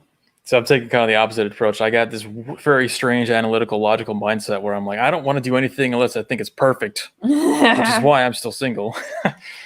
Because I'm waiting to actually find someone with those values. But I've realized at this point, with 3.5 to 4 years into my California residence, that I'm not going to find that here. So I'm going to make the appropriate adjustments and move elsewhere. Well, I take it too, not to like have a cliche here, but I take it too, you're not any sort of like social or religious group. My parents used to be, we meet a girl at church, which young people aren't going to church. Now there are more people going to church now than maybe in the past because of a few things going on. But yeah, that was always the thing, because where else do you meet a quality person? I know you can meet them at work or whatever, but there's almost a difference between a certain mindset that you're going to probably likely find at church, even if the person's not perfect and partially worldly, versus what you're going to find in the rest of the world at work or at the bar or in school. Yeah. And churches these days, they're infiltrated too. Churches have been absolutely, 1,000%. By feminism, by the whole, anti-male thing. We're seeing by the Black Lives Matter, that kind of stuff. It's all leaning towards that feminine end of the scale again. So even if it's not a sure thing where you go to a church and think, I'm going to get someone who has, believes in all the same values. No, it's considered to be, infected at this point as well, in my mind anyway. I wouldn't go into a church thinking that it's going to give me any higher likelihood to find someone who doesn't believe in feminism, doesn't believe in equality, all that kind of BS that they sell you. And that's why it's so effective, because it's all made to hit those mental emotional anchors that are all, again, based on femininity, of equality, morality, being nice, being fair, all that kind of stuff. It's inside of every institution. So there is nowhere to go where you can say, I have a good likelihood of finding someone who agrees with me here. You know? What's interesting with that is that those are all the primary objectives of mothering. And while you have children that need that, mothering is respectable. Once you start getting mothered as an adult, you are not respectable. No one thinks of anyone who has an overbearing mother or who lives with their mommy or whatever, male or female, until they're long into adulthood, unless they're taking care of their parent or something for some reason, right? But no one thinks of those people as respectable. Like I said, they created those anchors with precision, knowing that those were exactly what they were going to relate with because of the motherhood, the femininity, and it worked perfectly. It was very calculated and very effective. When it's destroying not just the masculinity, but young men, young boys, especially obviously in the Black community, but also in the white or European descent community, whatever you want to call them. I mean, communities all over. Single motherhood's like 40% at a 40% rate in the white community, and that's too high. I mean, 10% would be pretty high, in my opinion. That's a catastrophe, in my opinion. It's just like the unemployment rate. You don't want your unemployment rate to be high. Same thing with your single motherhood rate. You don't want that to be high. That's not something to be like tote and be like, yeah, look at all these single moms doing it. Well, this goes into the cultural question now, because you have certain cultures who will glorify single motherhood. And it's always interesting to point out the difference that, people talk about white supremacy and racism and all that kind of stuff. I don't have to get into any kind of race discussion to point out why one certain group of people is doing bad. I can point simply to their culture. And the Black example, the single parenthood, is one perfect example of that, because they glorify single parenthood. What is the result of that? 80%, 75% single parenthood. Terrible family statistics, crime high, education low, earnings low. And their kids have like illiteracy rates at an exponential rate as well. Because and their boys without a masculine example, or have or if they do have a masculine example, often it's a I shouldn't say often, but in a lot of cases where it's a big problem, it's a criminal type example. They're not properly socialized, and men need to be there.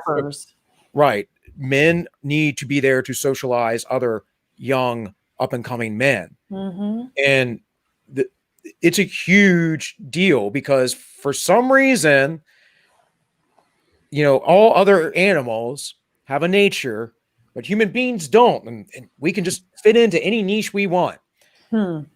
I almost considered calling myself a naturalist, because I was trying to describe the idea that everything we're doing now is getting so far away from nature and our natural biological states, femininity, masculinity, families, communities, the obsessive technology use. All of our problems, I think, could be linked back to the fact that we are betraying our nature. We're betraying the science of our biology. In a sense, everything that they're advocating for, to take it in the kind of science denial direction, is straight up biological science denial. You're not supposed to have single parenthoods. You're not supposed to have, chop your body parts off. You're not supposed to be living in a giant city full of people. It's all, again, there's a biological link there. And I think, I was considering calling myself a naturalist to try and describe that for a while. Because you can't call yourself a traditionalist anymore, because we're changing the name and changing what it means to be traditional. So I think saying naturalist is definitely a little bit more accurate. Like, man, I just want to live how nature intended. That's it. I'm not trying to say that. Right. Well, you had you played a video the other week of these families during COVID that were, the whole thing was ridiculous. But the one boy was he was the man of the house, this young teenage man. And I would agree that he's in adulthood, but he's in young adulthood. He's still in training. That now you just turned to be an adult. For me, like, you're a teen, you can have babies, you're an adult. So now responsibility comes, but you're just a protege, you're an apprentice adult. Yeah. That's it. Right. You still have to have time to mature. And, you can't put that kind of responsibility on a young man, nor can you teach him how to be a man without a man to guide him. Right. And yeah, it's completely absurd to me that we have this whole idea that women somehow are going to control men who are quite different in personality to women, far less agreeable. Yes. And then teach men that that's bad, that their natural instincts are horrible. That their natural leadership are a horrible thing.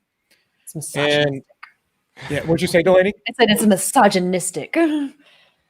Well, to give an example of how broken this system is, okay, so if you're a 17 or 18-year-old person and you drive down the street or have your parents take you down the street to the local Kia dealership and you want to buy a $20,000 car, they're going to laugh at you and tell you to fuck off out of here because you have no credit. There's no way you can be trusted to pay this back. But they will give you $100,000 to go to college 3 states away, where you can be away from your parents, so that you can live this, very consumerist, libertine lifestyle at the university. And sure, $100,000, $200,000, or whatever, that's great. It's for your education. It's important.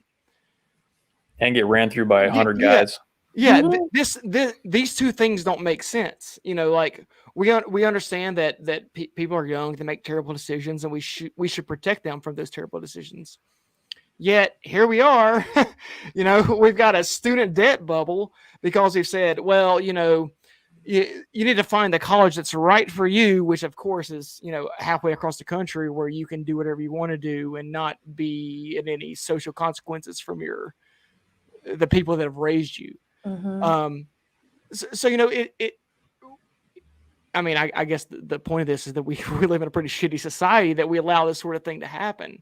Yeah. But I think it kind of capitalizes on where our priorities lie in terms of how we rear our children and what kind of future we're trying to build for ourselves. Are you guys aware of the Gini coefficient? I bring this up on occasion. Yeah, I can't remember off the top of my head exactly what it describes, but I've heard it thrown around. On a scale of 1, it is the from 0 to 1. It is the scale of economic inequality. So 1 being all power and money is in the hands of a singular person, and 0.1 being, or 0 being, it's evenly distributed. So once you get up over about 0.4, you headed towards 0.5. You're getting in territory where men are disenfranchised and get violent. Because women tend not to be as violent, right? And that's about the wealth being unequally distributed because half the people own all the wealth, right? Well, on top of that, it applies as well to ideas like monogamy and polygamy.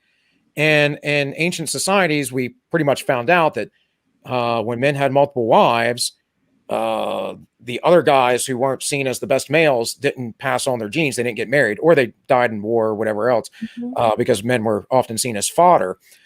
But women were seen as much more valuable. And what happened was people in those polygamous societies, when they didn't get a woman, they got violent. And we're seeing that today. So if you look at the, like, say, community of men that are good with women, it might be 10% of men, maybe 5% of men. And all the women are complaining about these jerks, which is probably the 1% of that 5 or 10% that are getting them. And they're complaining about the jerks that are just passing them around, or going, they're all sleeping with this one alpha male. I'll put it that way. And they're just passing themselves. That's me, by the way. Right. And so guys like me who might be in that like 10%, not in that 1%, but it might be in that 10%. I'm getting some of those girls too, but Tank doesn't get any girls at all. And so Tank gets mad because he's frustrated that he doesn't get to have a progeny. He doesn't get to settle down. And we see that with like the incel communities, with the MGTOW movement. And I've been really against those this whole time. We haven't heard about them much lately, but I get why men do it. I'm sympathetic, just like I'm sympathetic to people feeling disenfranchised over the election, who might get a little angry about Biden being president. Why am I the avatar of incels? It's the mustache. 10 years, Tank. Well, to further solidify my naturalist take, because I feel like I can link everything back to biology. There was a story that Jordan Peterson was just talking about, how baboons have the similar structure, where in their society they have one alpha male who's got the big round face, right? And that's a symbol for him being the alpha male, and he's the one that gets all the chicks. The only way for the lesser males to get any action is by raping. So what are we seeing now? We're seeing a lot of guys, like you're talking about, the incels, the male feminists. The male feminists, none of them are masculine. They all have this, they're all taking a different strategy to try and sneak their way in to get into with the women, and trying to get their share of, relationships. The cuttlefish. They're trying the cuttlefish technique. Let's just try to sneak in there and get in when we can, and hopefully get something. Even if it's dregs. Yeah, no, it's true. And you can try to fight that as much as you want. You can try to create as many political and governmental controls in place as much as you want to take us farther away from nature, take us farther away from biology. But you're only going to slowly destroy the society over time, because you can't escape it. That's what's great about biology and nature, is you cannot will it out of existence by calling it evil, calling it Nazi, calling it fascist. It's not going anywhere. It takes thousands of years for these behaviors to be evolved out of us. So if you're trying to base your existence on biology, nature, I think that's a solid way to go. You can never go wrong, as long as it's understood that it is the true interpretation of nature and biology. Yeah, I tend to take a similar perspective, and also look at the history, philosophical thought over time. I mean, obviously there's psychological effects we can examine. Economics is the process of human interaction, how we decide to trade or whatever with each other. And it seems like every time I talk to somebody who is a leftist, they don't understand any of this stuff. It's like they were just born in the world yesterday. And I'm talking to a 2-year-old, like, why do we have to have money? Why can't people just trade and give each other stuff when they, need it? And it's like, do you understand scarcity? Do you understand the material, physical world you live in? Because your God, Marx, made everything about materialism. And I'm not a materialist, but we have to understand that we live in a material world. It's a part of the equation. Well, and I'm a material girl. Yeah. The thing about it too is, like, we knew this in the past, and this is another one of those situations where something I kind of harp on is that humans aren't stupid. We knew things a long time ago. We just kind of chosen to forget them. So you have these guys, the alpha guys who are smashing a lot, and then you have the sub alpha guys who are smashing a little bit, and you have the no alpha guys who are not smashing at all. Well, we had an outlet for those guys. It was the monastery, it was the priesthood, it was things that they could go into that would give their life meaning beyond these material pleasures. That's a good point. We don't have that stuff anymore. Military service, duty, protecting the land, Yeah, sort of. So if you can find the outlet that really teaches that those are like as good as smashing. Basically, I guess is what I'm getting at here. Yeah. You know, That's why those guys are called divine. That's how you get divinity, because you have to make up for that lack of what they're getting otherwise, and that compensates. That was enough for a long period of time for them to be satisfied with that. Just the status of being divine means that you can be celibate your entire life, but you still feel like you're contributing to society and you mean something. Yeah, your existence has meaning, because here, you know, you're not out here living a material. You're not here doing a bunch of fucking. So. But you could spend your entire existence serving God, or, you know, however you're going to put this. And that is something that we've completely lost. Like, we don't have that hardly anywhere in society. I mean, for what monasteries that do exist, they're few and far between. It's nothing like what you would think in, like, the Middle Ages or whatever. Yeah, our society's become very engineered, because the monastery, again, like you were mentioning, it's an organic separation of society into its individual roles, just like in nature, where you have natural selection. Everything's going to naturally accumulate to its climate, to its diet, and everything like that. It's just nature; it organically happens. Now, society's engineered to such a degree where there is nothing like that. People who don't fit in a society don't have anywhere else to go.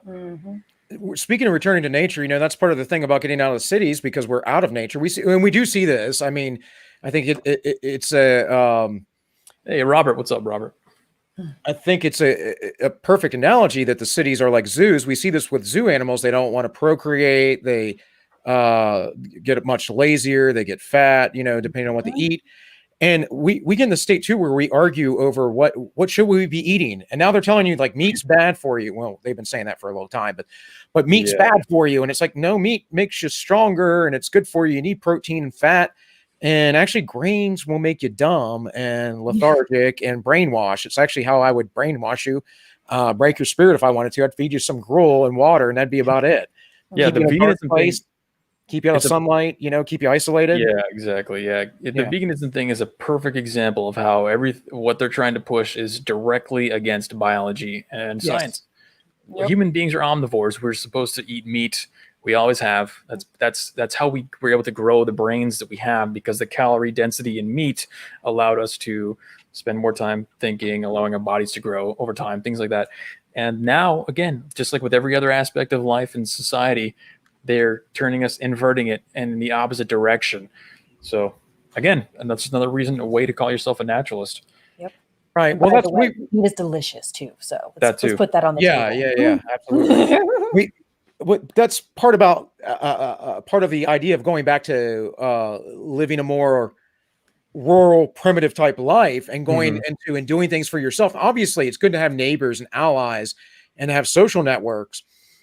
But we have gotten so big that we don't even know our neighbors next door, and things just appear, you know, at the grocers or appear for us to consume. And I think about these things in my own struggles in life and understanding that, man, I just keep consuming things. Why am I consuming? Why am I buying products? I don't need that thing. I think I need it, but I don't. I just want it because it looks cool. Well, why do I want it? Because look, basically I have nothing better to do. And I kind of have a hole in my heart because I'm not in my natural environment. Going out and foraging in the land and hunting animals or raising animals and doing things that are good for me, getting sunlight and basic beast of burden humanity type stuff. And I've talked about it before, and we're all relatively smart people here, but there's a worship in our culture of the gnosis. We're kind of Gnostics, where we just believe you're smart. Delaney, you're not a leftist, so you're obviously a genius. I've got some kind of genius in me. Yeah. But I lost my train of thought there. Oh, well, we're like Gnostics. We literally worship science and knowledge, but it's not even real science or knowledge. The Tank talks about this a lot. It's the experts. We're just not supposed to think for ourselves anymore. We need to like delineate everything outside of us and basically obfuscate our basic duties to basic functioning of life, to the point where we're like turning off our brain and just being like, okay, 99.9% survival rate. I gotta be scared and locked down. Protect me, government. Give me money. You know, science worship over the scientific method. It's evolved into its own religion. We don't care about the scientific method anymore. We care about science worship. Scientism. Well, here's my issue. And granted, I'm not a learned man, But here's the way I look at it. Me, Bill, you guys, whatever. If you dropped us off in the middle of the wilderness, we would most likely die. I think that's a given for most people. I definitely would. Not me, dude. I got survival skills. I'd make it longer than average. Okay, that's would, good. Jeremy. But a lot. But in the our ancestors, as it were, they were able to brave the wilderness and create society. So they obviously knew something. Now you got, the scientific revolution wasn't but what 500 years ago. So I think a lot of people kind of developed this idea that, okay, the scientific revolution was 500 years ago, and before that, everyone was stupid dum-dums who walked around who didn't know anything. They knew a lot of stuff. They just didn't know it on the same kind of understanding that we did. It's kind of like my dad. Like, my dad can barely read. Like, he's not exactly a smart guy, but most of the things in life he's been right about. And he can absolutely change an alternator in 25 minutes. So knowledge isn't just science. Knowledge is experience, it's tradition. It's things that we've passed down throughout, human civilization. So just because they didn't understand things in the past the way we do now doesn't mean they were stupid. And in fact, a lot of times they were probably more right than we are now because we're so concerned with what some expert tells us. Me and Bill talk about this all the time about, type 2 diabetes has skyrocketed since what was like 1950, 1960.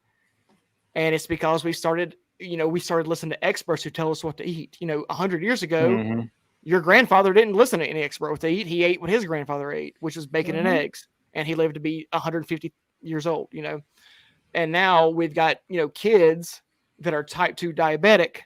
And we're saying, well, the experts tell us that he should be eating, 300 grams of carbohydrate today. This is obviously stupid. This is dumb. Why are we doing this? We don't need some person to tell us what we've known for 2,000 years. Well, to pivot off of your point, take it a slightly different angle. You're talking about how, originally we were settling these villages in the wild and we were surviving that and persisting through that, the winters and everything.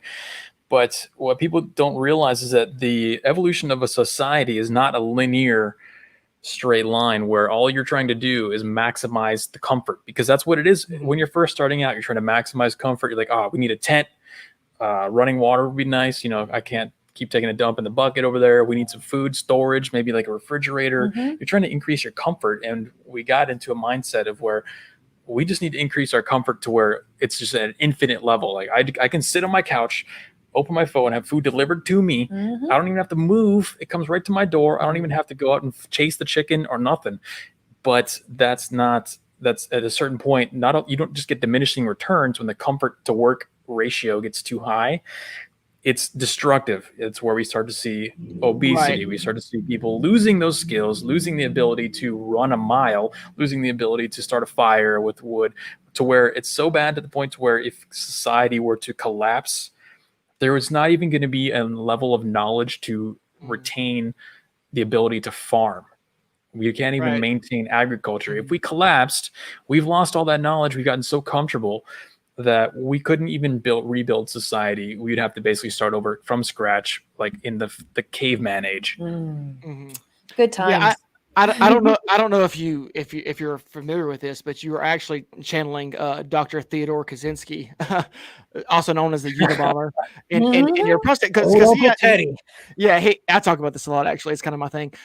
But he has this theory. If you read Industrial Society and Its Future, not that I am telling anyone to read anything because reading is stupid, but he has this idea that technology, or that humans have this perhaps psychological need to exert effort in order to produce something meaningful. Like, since if you're farming, like actually farming, you're expending your bodily effort to produce something meaningful. He calls this the power. No pain, no gain. I learned the same thing from Arnold Schwarzenegger. Yeah, exactly. You don't have to go Unabomber to get that. You don't.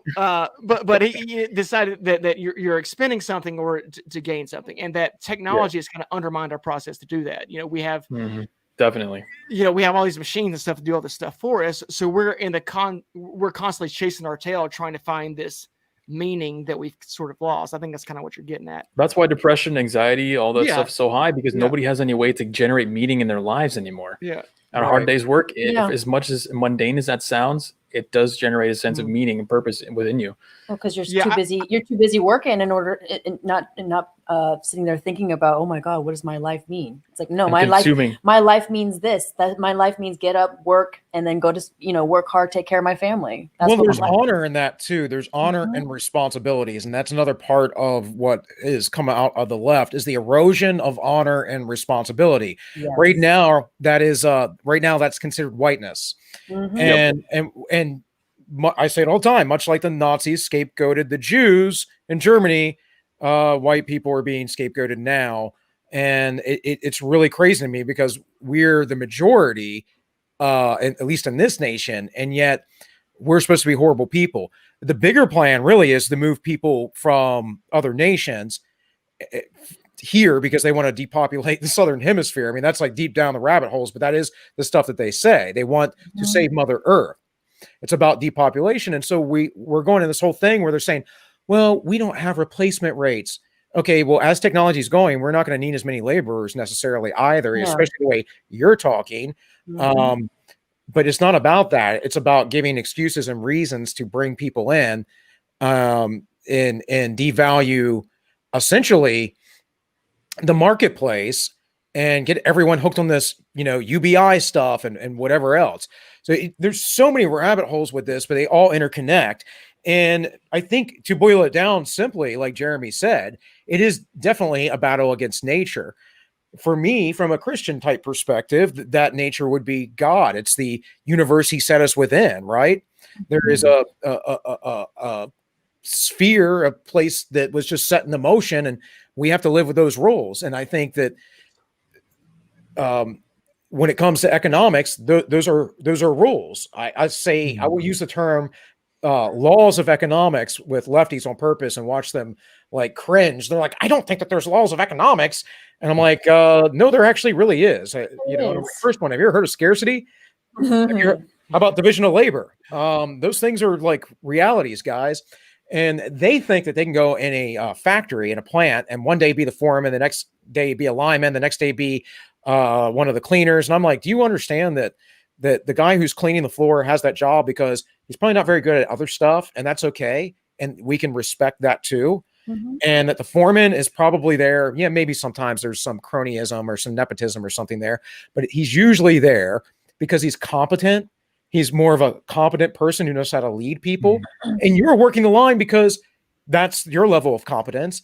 And you either enjoy it or you just need it. And if you didn't, then you would go do something else. Your value would produce something else. And that's what they're complaining about. I have no value. I produce nothing. How dare you have value? How dare you have honor? How dare you have respect in your life? You have to be like me.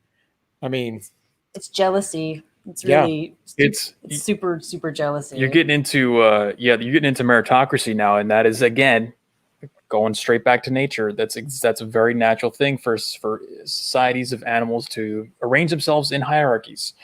Not to go, Jordan Peterson on everybody, but that's just the way that certain things are. There's a truth underlying everything, and that is that not everyone is capable of holding a job. And beyond that fact, not everyone is capable of performing at every level. Like you're mentioning, some people are never going to be more useful than a janitor. Some guys have the capability to run multi-million-dollar corporations and maintain, the mindset to do so successfully.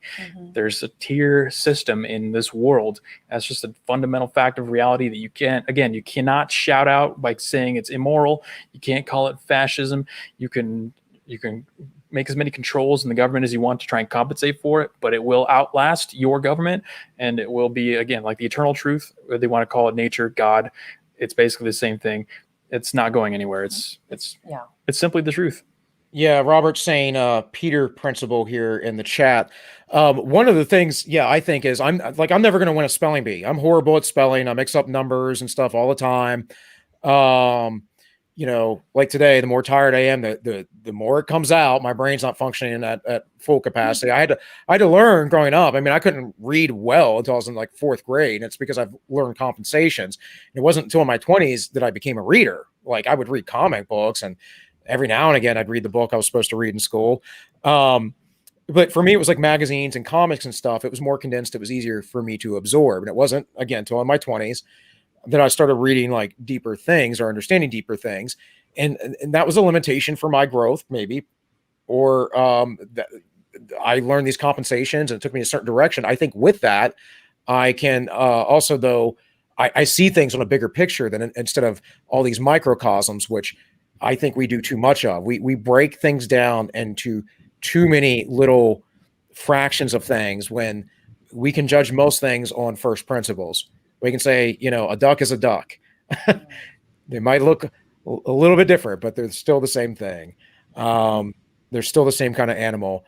In order to do that, you need to have objectivity. And we all know what happens with objectivity in the modern era. Well, again, there's no objectivity, right? Because of the postmodernist neo-Marxist ideologies. But again, it's like going back to Jung, it goes and it speaks to their soul, because what the shadow does is it projects. And everyone who is liberty-minded, who would be on the right, because anybody who's right of Mao, folks, you're on the right. You got to be on Mao's side, because otherwise, Don from Plebeian Media, who we had on last week, he says that often. You should go check him out. Does a live stream in the morning, so you guys might not be up that early, but he's got some good cogent points. What? You gotta get up. You gotta get up. Get up at like 4 a.m. and tackle the day.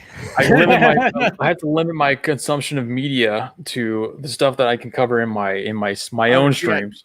No, it's the same way. When me and Bill started the stream, I used to like constantly consume the news and media. And now that we started doing this, I'm like, I don't really care anymore. I don't want to. He literally asked me right before we came on, because we get together about a half hour before the show, and he's like, "So what happened today?"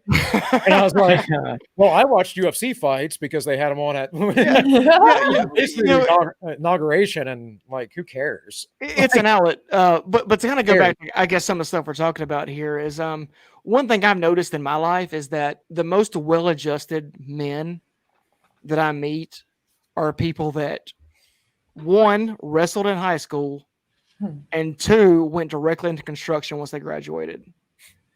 Because that seems to teach men more life lessons than they're ever going to learn at a university or through a lot of the masculine figures we have today. We were talking earlier about, overcoming things and processes and how we find meaning in the work we do. I tell people, like, dude, go to your local jiu-jitsu gym. Yes. Pick out the biggest guy in there and tell him you want to roll with him. You'll learn so much from that experience than you would from, when a 250-pound man's laying on top of you and you have to figure out how to not die, basically. There's a lot more going on there than you're going to learn about, the whatever French Revolution or bullshit you learn in high school or college. And I'm a history major. I love that shit, but it doesn't teach you meaningful things.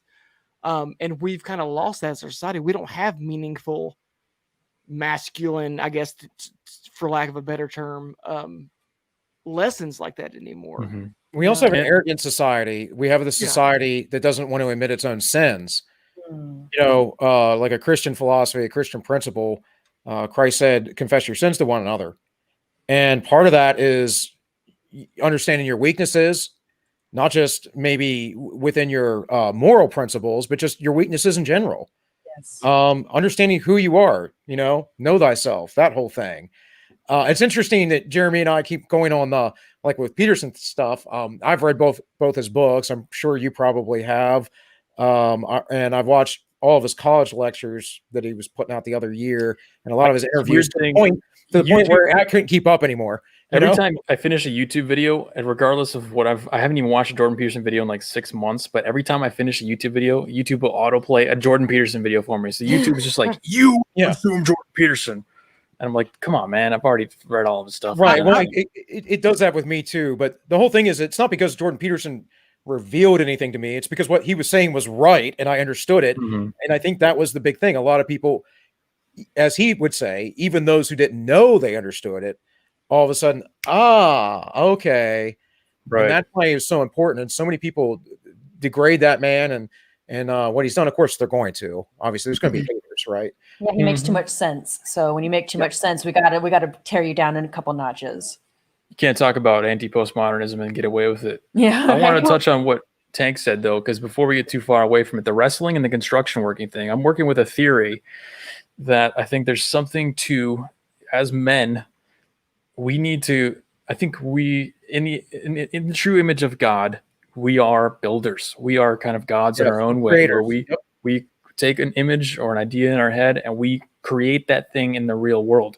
That's what construction is. You can visualize something and you can make it happen. And when you see that you can do that, the only thing between your idea and creating something new in the real world, in the universe that wasn't there before, is hard work.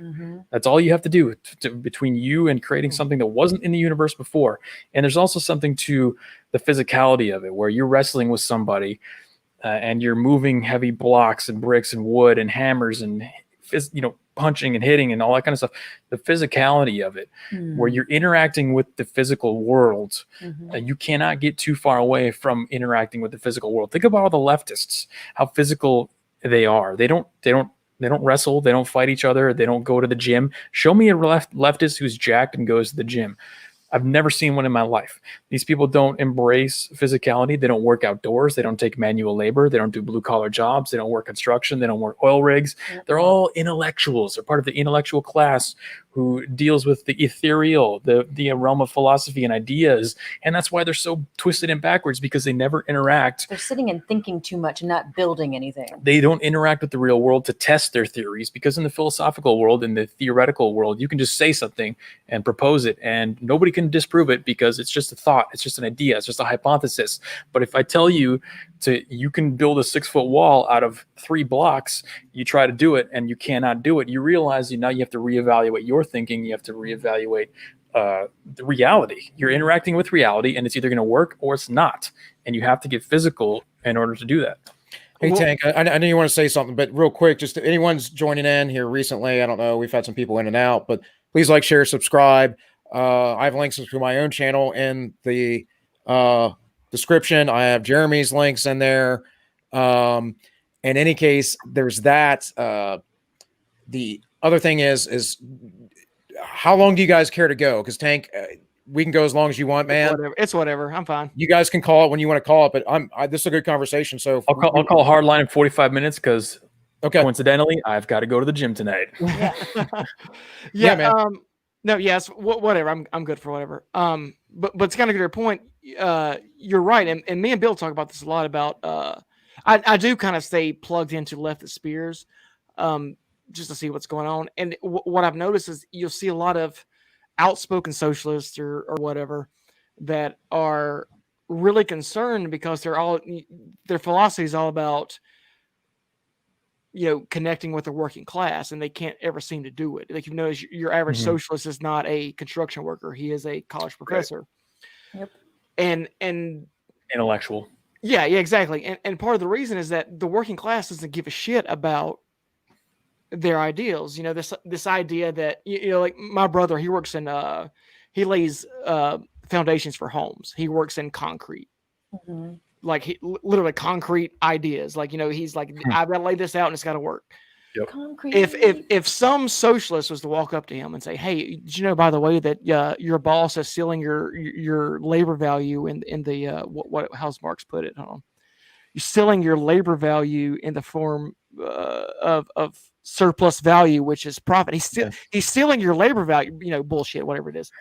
Just hogwash. Yeah. Someone like my brother is going to be like, "You're absolutely full of shit. I don't know what you have to say. My boss is cool. He takes me on fishing trips like twice a year." Yep. Hey, there is no alternate dimension where someone like him gives a fuck about what some college communist says. Yep. And that's because the college communists don't actually give a fuck about the working class. My working theory is that these guys recognize that the skills that they have, if any, are not very marketable. And they think that come the revolution, they're going to get a nice corner office working for the party, which is what, basically what all the they think that communists in China. Yeah. They think that they're going to get the babe and the job and the car. by being an intellectual. Yeah, I'm gonna get the smash, and I'm gonna get this cool ass car because I did all this, intellectual work for the party. It's never ever worked like that, No. And as a matter of fact, most of the time those guys get purged, as we all know. Oh yeah. The first ones to go. Yeah, that's the issue. But those guys ultimately control our society in terms of what I like to call the cathedral, and I ripped that off from Moldbug. But these guys that have our influence, that are peddling influence in our society, they're teaching this shit, and so the guy that would be a wrestler that decided to go into construction, now he's thinking, well, do I really want to tie myself down to this kind of job when I could be, this intellectual type? Like, yeah. Bro, no. How come the intellectuals are getting all the P word and all that stuff? Yeah. Everything you're going to learn, or some of the best lessons you're going to learn in life, are going to be from getting choked out at the jiu-jitsu gym. Hell yeah! Because that teaches you something. You'll learn how weak and vulnerable you are, how easily you can be murdered. I mean, like I said, I was the first in my family to go to college. I'm not smart, guys, but I got third place in a local jiu-jitsu competition. I'm like, I tore my meniscus, but I was like, fuck, like this was an accomplishment. There was a certain level of dudes that I slammed on the ground and choked them out, and that was a real obstacle. The test and papers and shit I wrote in college, that was fucking bullshit. Like, that was easy in comparison. Yeah, like that didn't give me near the level of anxiety you get when you like stare some dude in the eyes and you're like, one of us is going to win this and the other one's not. And one of us is going to have each other's crotch in the face, and it better be mine. I was hoping it was me. And for 3 out of 5 times, I did win. So it's confirmed that Delaney has a dirty mind. That's all I know. Oh, I definitely do. I'm the degenerate of all of us. I'm the total degenerate. Spice. Yep. This is true. But I was once degenerate too, Delaney. I mean, sometimes I dabble in it. I'm not perfect. Jesus still loves you. But yeah, Jeremy, you've talked about like building. I know you kind of throw it out there, or whatever. We talk about like building cities or building societies. Something you said yesterday on your stream was, how do we safeguard though from society making us weak? And in part, I think it's we build communities, not cities. Mm-hmm. We build areas. We give people enough space, enough land, enough privacy, and it was in part how America was founded. It was supposed to be this way, but the people in charge figured they could raid the treasury and give it back to the people. And the people were like, okay, that's cool. Yeah, fine with me. Sounds good. It's like you read back in Aristotle's, I like to bring this up. And Aristotle's, not the Republic, what is it? On Politics. He talks about basically the Greek coinage they would get at the time as a universal basic income. Now, it wasn't really anything that didn't completely sustain them, but it was like a thing so they could go to the theater or watch sports or whatever. And year after year, they would ask for the prices to be raised. And Aristotle said specifically, the greed of men's hearts know no bounds about it. And it was, again, some form of UBI. The Greeks had Solon come along and give them the law. Well, what did he give them? He said, well, don't let people get too rich and don't let people be too poor.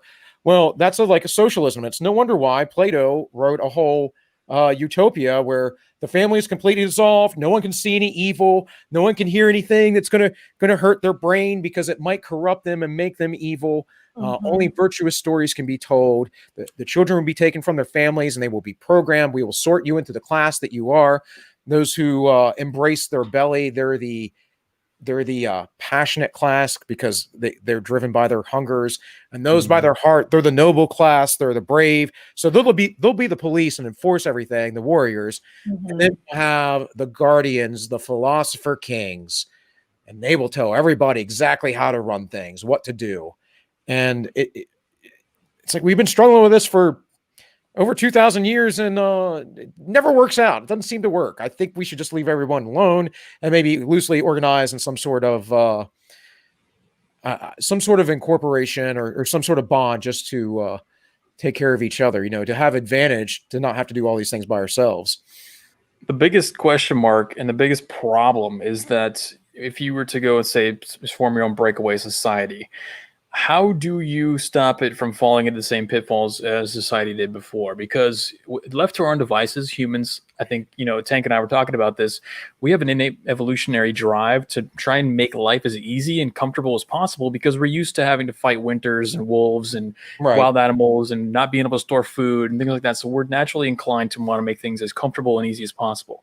Following that path, we will eventually destroy ourselves the same way we're doing right now. Like Plato's Republic, everyone's just banging each other, just a life of depravity and excess.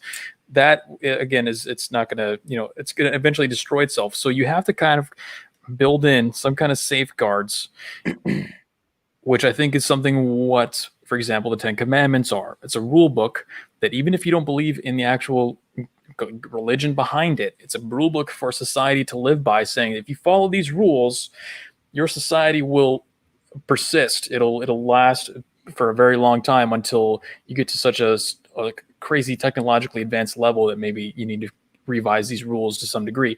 As far as they could foresee, they created those rules to help you base and create a persistent society off of. So you have to have some kind of tradition or conduit for those rules and guidelines to follow through, which right now is Christianity for the West, religion in general. But maybe, and I'm thinking about toying with the idea of trying to retranslate the Christian 10 Commandments and the Christian values and those religious values that have gotten us to where we are now. We've kind of seen how far those values get us with, Western society. Here we are. We have satellites. We can go to moon. We have high-speed internet. I can talk to you halfway across the world instantaneously. Yep. This is as far as we got, but now everyone's chopping their dicks off. It's a little too far. You're right. We're just past the threshold. So we found the sweet spot, and we have to try and find a way to implement those rules again in smaller communities so that we can rebirth the society that lasts as long as possible. But I don't think you can do it in a way that has no guidelines. In the same way that I don't think you could say we could do the West without the 10 Commandments in the Bible. You have to have some kind of enforcement, some kind of guidelines, boundaries to guide you. Yeah, it's a guidebook to kind of have the bumpers up, so when you go bowling, just throw it right in the gutter. Well, this is but this is kind of like the stuff that Nietzsche hit on. And again, it's just stuff Peterson pointed out. Like we're a religious creature, man. Yeah. Like, and part of that's probably our intelligence, and part of that's understanding, and part of that's because there's a God. I believe it's because there's a God. I don't care if you don't. It's like, that's up to you. I'm not going to make you believe my beliefs. But we have some sort of sense of the hierarchy, and there has to be some sort of highest of the hierarchy. I think the problem within man is making other men the idols, making other men become such arrogant beasts and have so much power that they literally become the god. And in order to displace that from a singular man, we invent things like democracy. We say, let's put it in the power in the hands of a couple men that we decide on. Yep. Which always ends up being the same, where we just get oligarchy. And you get, if we had a true meritocracy, we would have accountability. And I've seen this in leadership in the military, in law enforcement. I've seen this in a lot of leadership. We don't always hold people accountable. There's too much corruption in the human spirit. We get nepotism, we get cronyism. And when you're one of the good old boys, things get swept under the rug. Yeah. I've seen it with people who are incompetent. Oh, well, that's just Johnny. Johnny does that, whatever. Mm-hmm. Now, you might be a model employee, but screw up once, man, throw the book at you. That's horrible leadership. Horrible leadership. And I've seen people grind down people who would make good leaders because they play games, they're not consistent, they don't have any moral, ethical standards within the workplace. It's not even a thing that they think about. And all that goes back to having that relationship to God. Because if you don't think that someone, I'm not saying that it's impossible, but if you don't think that someone's watching over you, that there's some consequences to the actions that you're going to take in your lifetime, it's kind of hard to be like, when you're getting fat paychecks because you're doing everything wrong, to be like, oh, all of a sudden I'm going to be a moral agent in the world. Why would you? When you're getting good things out of life, not being such a person. And the Bible actually, especially the Old Testament, talks about that a lot. Mm-hmm. It talks about it a whole lot. They were onto at the something very there. What's up? What'd you They say? were onto something there. Yeah, at the very least, as Peterson said, it's psychologically correct. But it's more than that. It's philosophically correct. I would say it is principally correct. You know, it's like a mythos, a way to conduct yourselves. And I think other religions have that within it. Again, I'm not here to get on a soapbox and preach. I do talk about religion a lot more on my channel, All-1, but I kind of tie it in there with all the other philosophical musings that I have. I think that is a big problem, though, that we're seeing right now. It's just like there's this inevitability to worship the intellect, like I said, the gnosis. And it's assumed that because someone is in power, and it's assumed that this power is through meritocracy, that they are the most intellectual and wise people of all times. And that's actually generally not the case. In fact, it's usually the heterodoxes like you and I who are the ones who have the better wisdom. I mean, they killed Socrates, or they allowed him to commit suicide for corrupting the youth. And Socrates was trying to warn them of their misguided society at the time. And it happens all the time. All the prophets in the Bible, all the prophets are like murdered, right?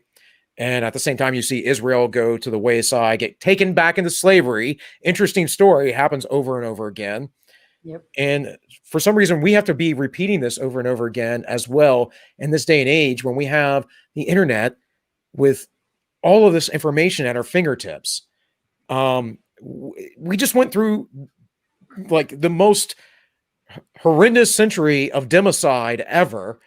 And we're sitting here in the United States talking about socialism and communism like it's cool. We got to consider. Did you want to say something? I was going to say, I mean, it is cool, don't you know? It's cool it's cool and it's noble and makes you a decent person if you want to be a socialist country. Yes.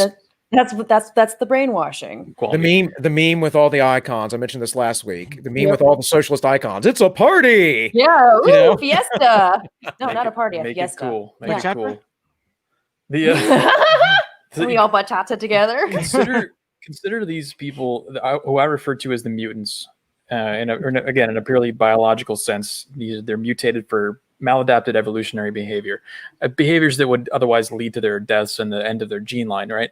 These people, to consider their relationship with authority, and I think, Bill, you might get the answer to your question as to why they have an inherent trust of anything that appears to have authority, because they're raised in households where single parenthoods, if they question anything their mom said, they got slapped, they got violence committed against them. They were in an environment where they have no power.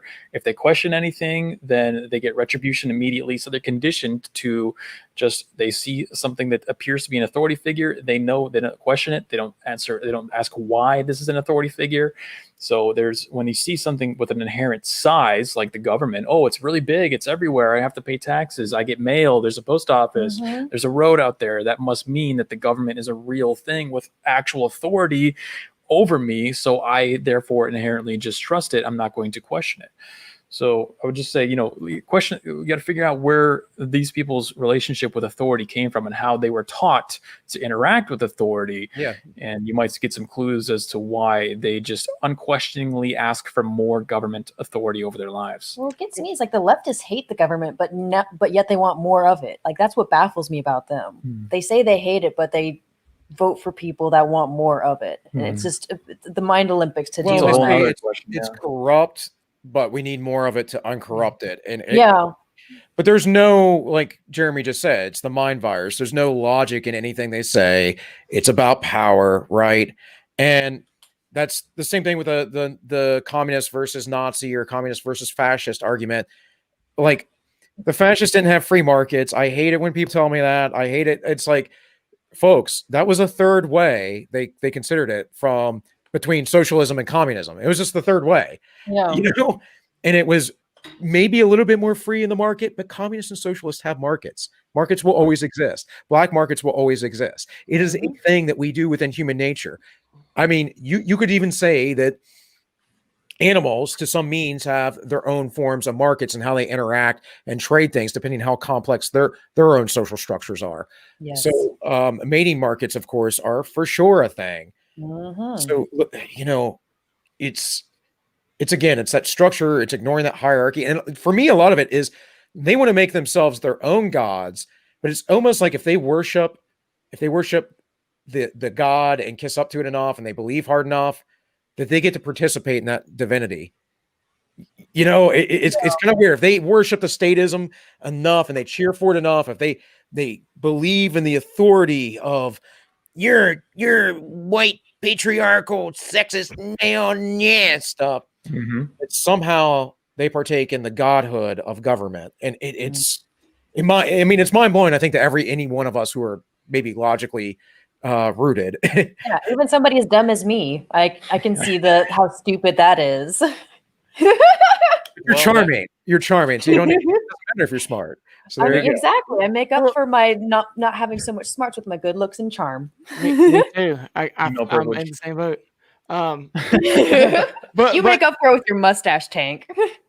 Kind of on the point for me, and I talk about this a lot, but to me, the left-right dichotomy means less than the progress tradition dichotomy. And sort of kind of to explain that, there are people that are on the right, more or less, that still believe that view human history as a linear concept. Like, it started here, put it on camera, it started here, and we're going to progress eventually to where we can do yucca the puck, whatever fuck your utopia is. For me, I see history as circular. It has its high and low points. It was good at this point, and then some fucked up shit happened, and now it's bad, and then we figured this out, and now it's good again. Yeah, I kind of see ourselves as in a low point right now. I stand to be corrected that it could get worse. We're on the verge of the low point. Right. So I'm constantly thinking about tradition, and the way I look at tradition is, it is a very, very imperfect guide or stalwart or whatever against cultural degeneracy.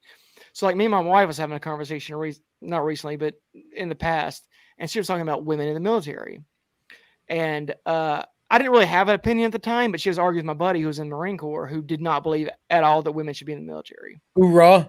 Yeah. And so she was like, I see how that can be an issue, but there might be some individual women who are uniquely cut out for the military that we need to make accommodations for.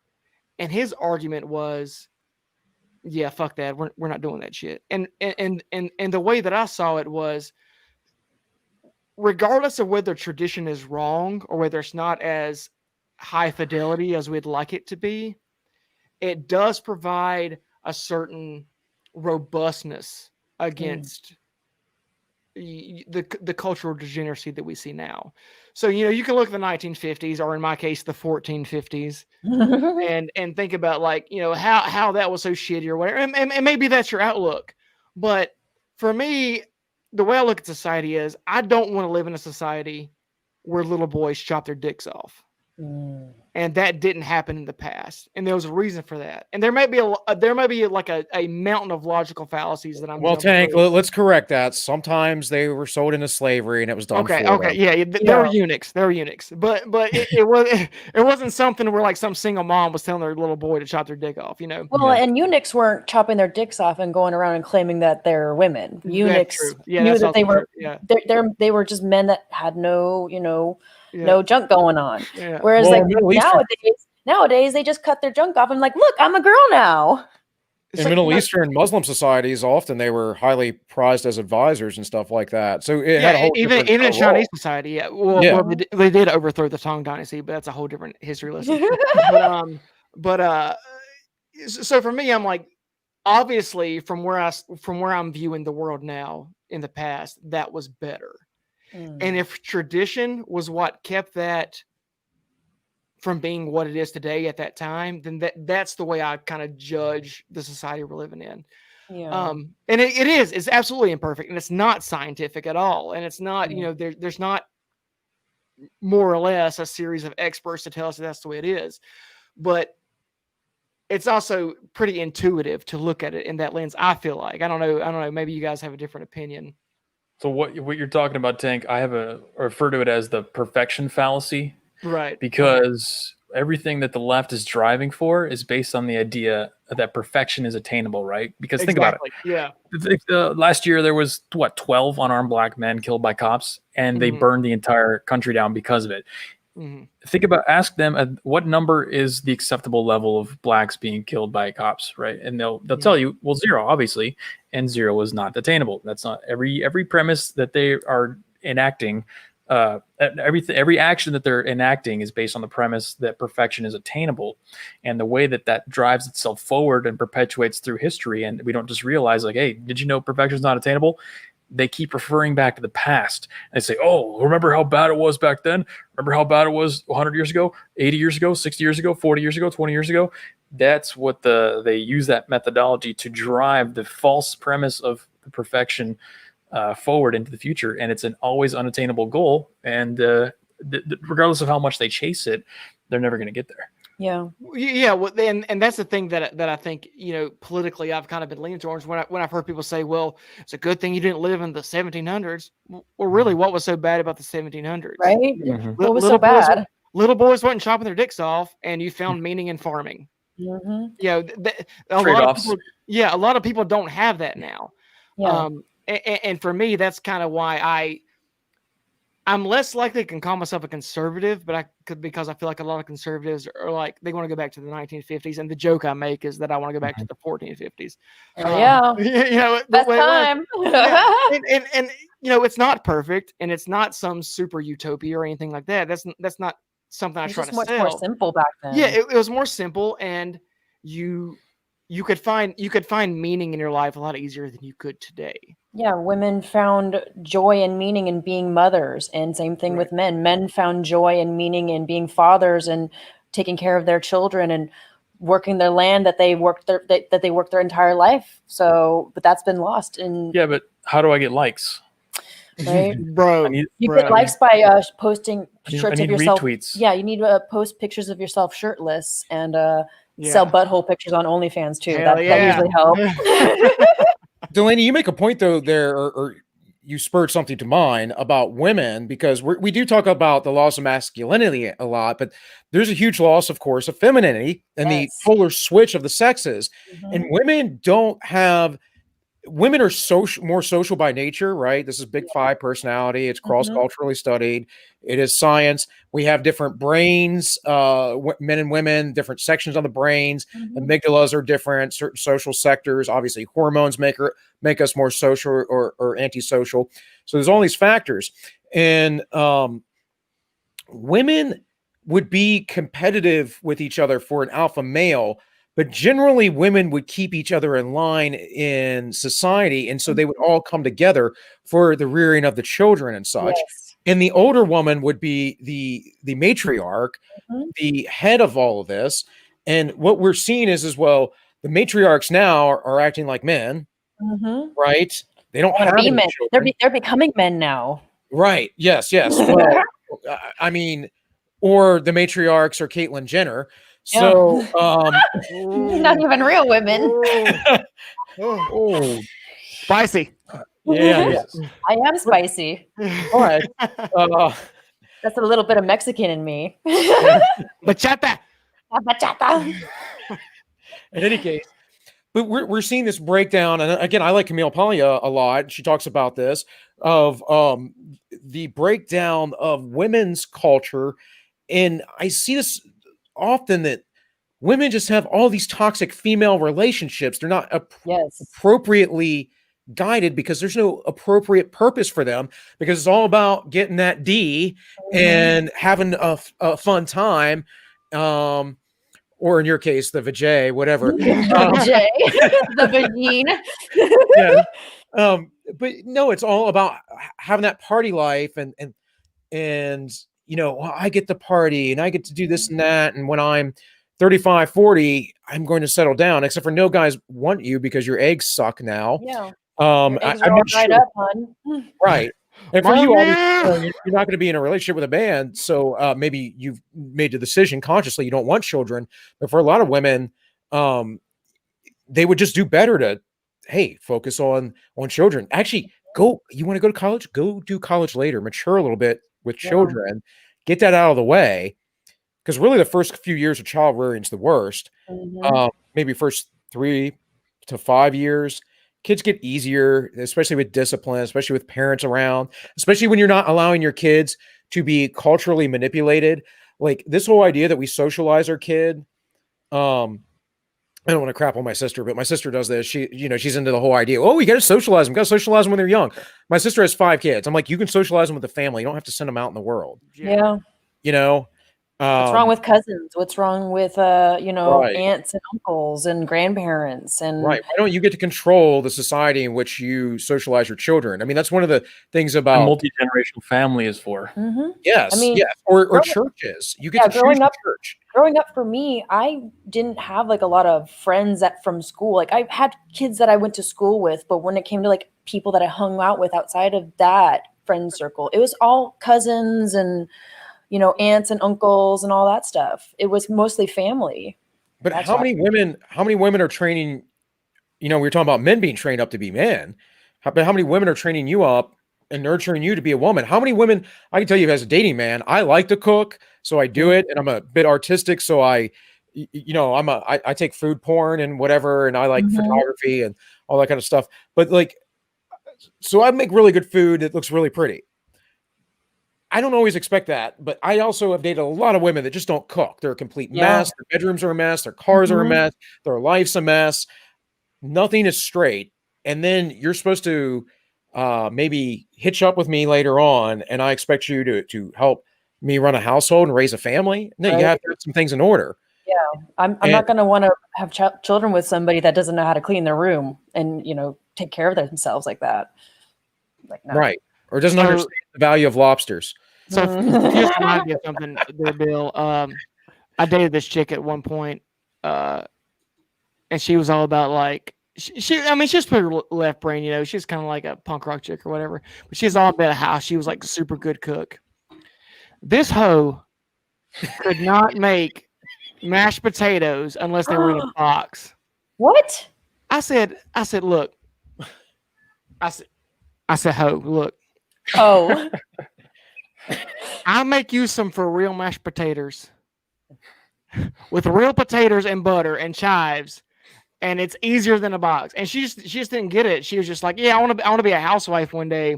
It's like, you got to get away from the the box stuff. You got. It's like, don't make me tell you twice. Yeah. I hate to be that guy, but I will. I'll put you in your place in the kitchen where you belong, and you ain't gonna be making me no box stuff. I don't know who said it. I don't know what the quote can be attributed to, but somebody said, "If you want to control a society, all you have to do is control its women." Oh yeah.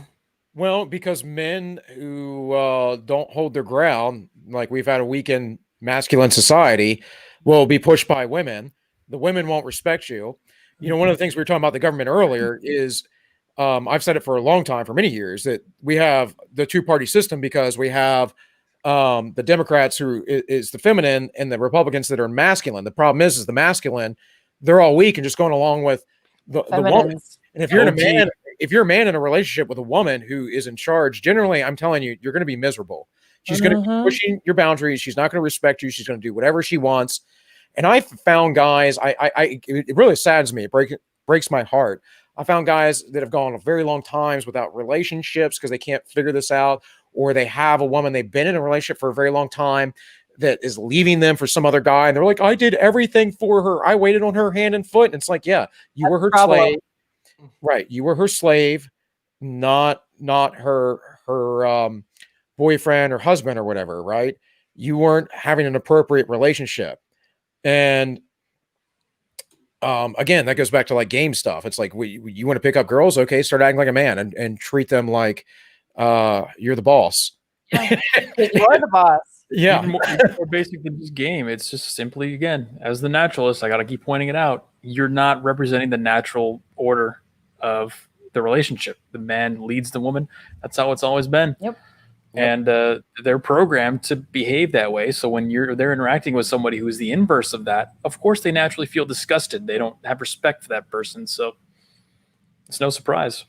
And like Robert says in chat, to my point that society, control women and they control society, it's because women is the answer to why men do just about everything. And I think that's pretty much spot on. Yeah, and in our society, what's up? Is it trying to get that poon? No, with our society, with easy sex, with easy accessibility to sex, and I've talked about it many times with my friends. Tank and I have talked about it. Most guys aren't as picky as women would like to think that they are. I mean, I've dated pretty highly attractive women in my life. My wife's a pretty attractive woman, but I'll tell you what, I didn't marry her based on just her being attractive. There were other qualities I was looking for. Now, when I was younger, I didn't quite understand. It just happened to be hella hot. Yeah, right. So, like, if you're looking just for the attractiveness of a woman, like the hottest girl you can get, you're probably going after the wrong thing. But the thing is most guys, they don't really care. They just want a girl that's kind of cute, that is like loyal to them. And most dudes are chill with that. Who's not going to be a nag on them all the time. And feminine. Yeah, and feminine. Absolutely. Not to completely derail what we're talking about here, but another book on masculinity, or set of books on masculinity I like is I don't know if you're familiar with Jack Donovan, but he's actually he wrote this book called Becoming a Barbarian. Yes. And I like these books because I forget what the sequels are called, but because he doesn't talk about women a lot. He talks about masculinity without talking about women. And it's probably because he used to identify as a gay dude. I don't know if he still does. I don't know how that works out.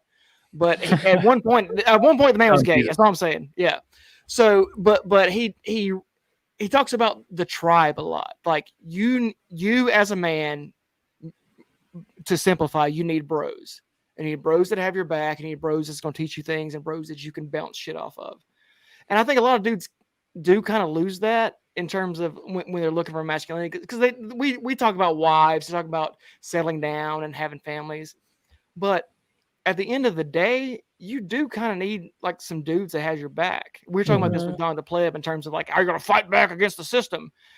How many dudes do you actually know? Like, right? Could you round up 20 dudes right now that's going to have your back and believe what you believe, and that you could actually go like pose a serious threat to any authority? Of course not. And most guys don't, because we don't have those kind of connections anymore. But that is something. Yeah, that's something I think that we should think about. Is not only should we think about our wives and our children, and how we're going to progenate society, but you got to have bros. Like, I fully believe in bros. As an adjunct to that, Tank, like the rise and the homosexuality, we see in a lot of societies being correlated with actual misogyny and oppression of women. Like and we're seeing this especially right now with the whole trans movement and whatever else. And so men are appropriating the appearance or whatever of women.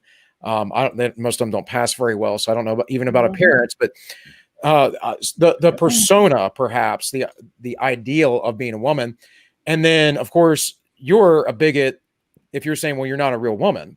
If a woman says that to a trans person, and that's just absurd, breaking down all these boundaries. And yeah, I get like that there is a gay and lesbian community or whatever. I understand, like, people that want to date because they have the same sexual preferences are probably going to commune in certain groups, right? That's probably going to happen. Yep.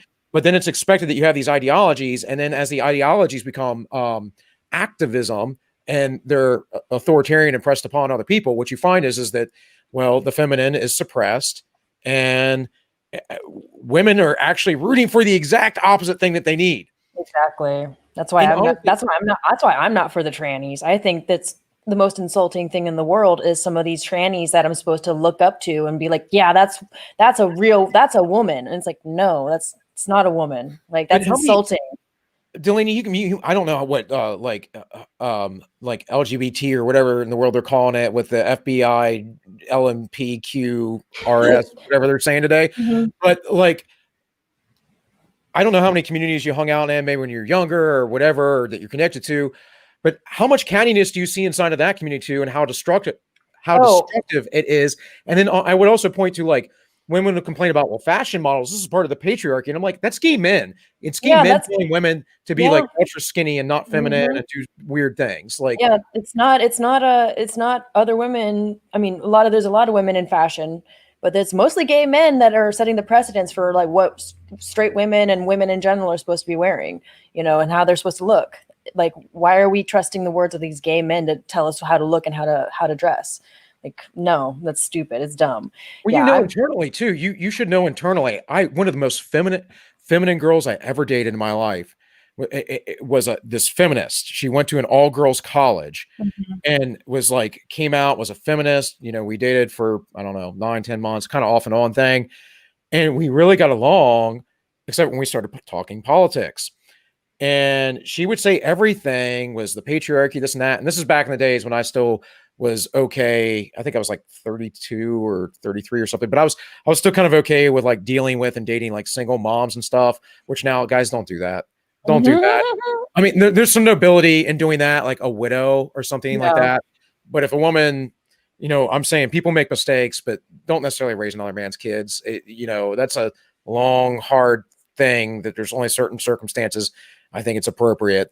Back in the day, your family used to take care of those things, and way back in the day, the eldest brother would take over, that kind of thing. Anyways, but yeah, like she had all these feminist ideals, and she had daughters, and she was like, I won't let my daughters play with Barbies because it reinforces this feminine stereotype. And I'm like, yeah, but honey, like you wear makeup, like you do your hair.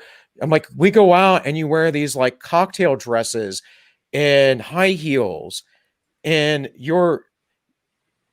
she was kind of mousy. She's like sweet, but she was like super feminine. She's like wanting to be told what to do. She would tell me all the time. She's like, oh, you're so manly. You're so manly. And that's what's attractive. Right. So she's like fighting against her own nature and not really thinking deeply about it, because she was so deeply brainwashed to think, oh no, it's evil of me to actually like this or be attracted to it, No, it's not evil. It's nature. That's what women naturally are. We gravitate naturally to leaders, and men are supposed to be the leaders. Like hell, like I said, I'm a big old, not big. I'm a freaking lesbian, and I understand how that works. She's a big old lesbo. But do you drive a 4-wheel drive truck? No, I don't. You're not that much of a lesbian. I'm the most, even though I dress like a total boy. Jeremy, you're not a lipstick though. No, for sure, but you're not really a butch. Yeah, I dress like a total boy. Who's your favorite hockey team? I tell her she'll meet the pinnacle when she's wearing jean overalls with flannel. Yeah. I was just thinking that. I don't say shirts and khakis. When you start doing that, I maybe I'll think differently. Yeah. She'll start fly fishing and dipping tobacco. Not quite there yet. It's probably because you have you have a very nice feminine quality to you, and you're attractive, but you're also dressing like a dude, like because your t-shirt. I just like boy clothes. I'm all about functionality, and girl clothes are not functional. They don't function for what I need. They don't have pockets. Like I like dressing a little bit more on the boyish side, because girl clothes is not functional at all. Like my wife is ridiculous. She always buys these leather ass purses. I'm like, look, ho, listen to me. Oh. If you're gonna be doing this outdoorsy hiking shit, you need to get you like one of these grandmother Bagalini like nylon kind of things that's gonna hold up to the elements. And she's like, no, yeah. And she's like, no, I don't want to look like my mom. I don't, this and that. I'm like, bruh, like you got to embrace that you're now married. And it's all that shit's over, and it's all about function now. But she won't do it. Yeah, well, I don't carry a purse because, again, it's not functional. It's stupid. Yeah, I'm not going to carry a 16-pocket purse. No, ironically, I was thinking about trying to get a man purse of some kind, because I carry so much stuff that I need more than my pockets allow. You need a satchel. I appreciate a man purse. Fanny pack. Joe Rogan, fanny pack. Cool Joe. Just say screw it. Oh, I love a man. I'm masculine enough to rock this fanny pack. I'm about 2 feet taller than Joe, so I could turn anything masculine he would do. That's true. Yeah, he is like what, 5'2" or something? Really short, yeah. He's like not that 5'8".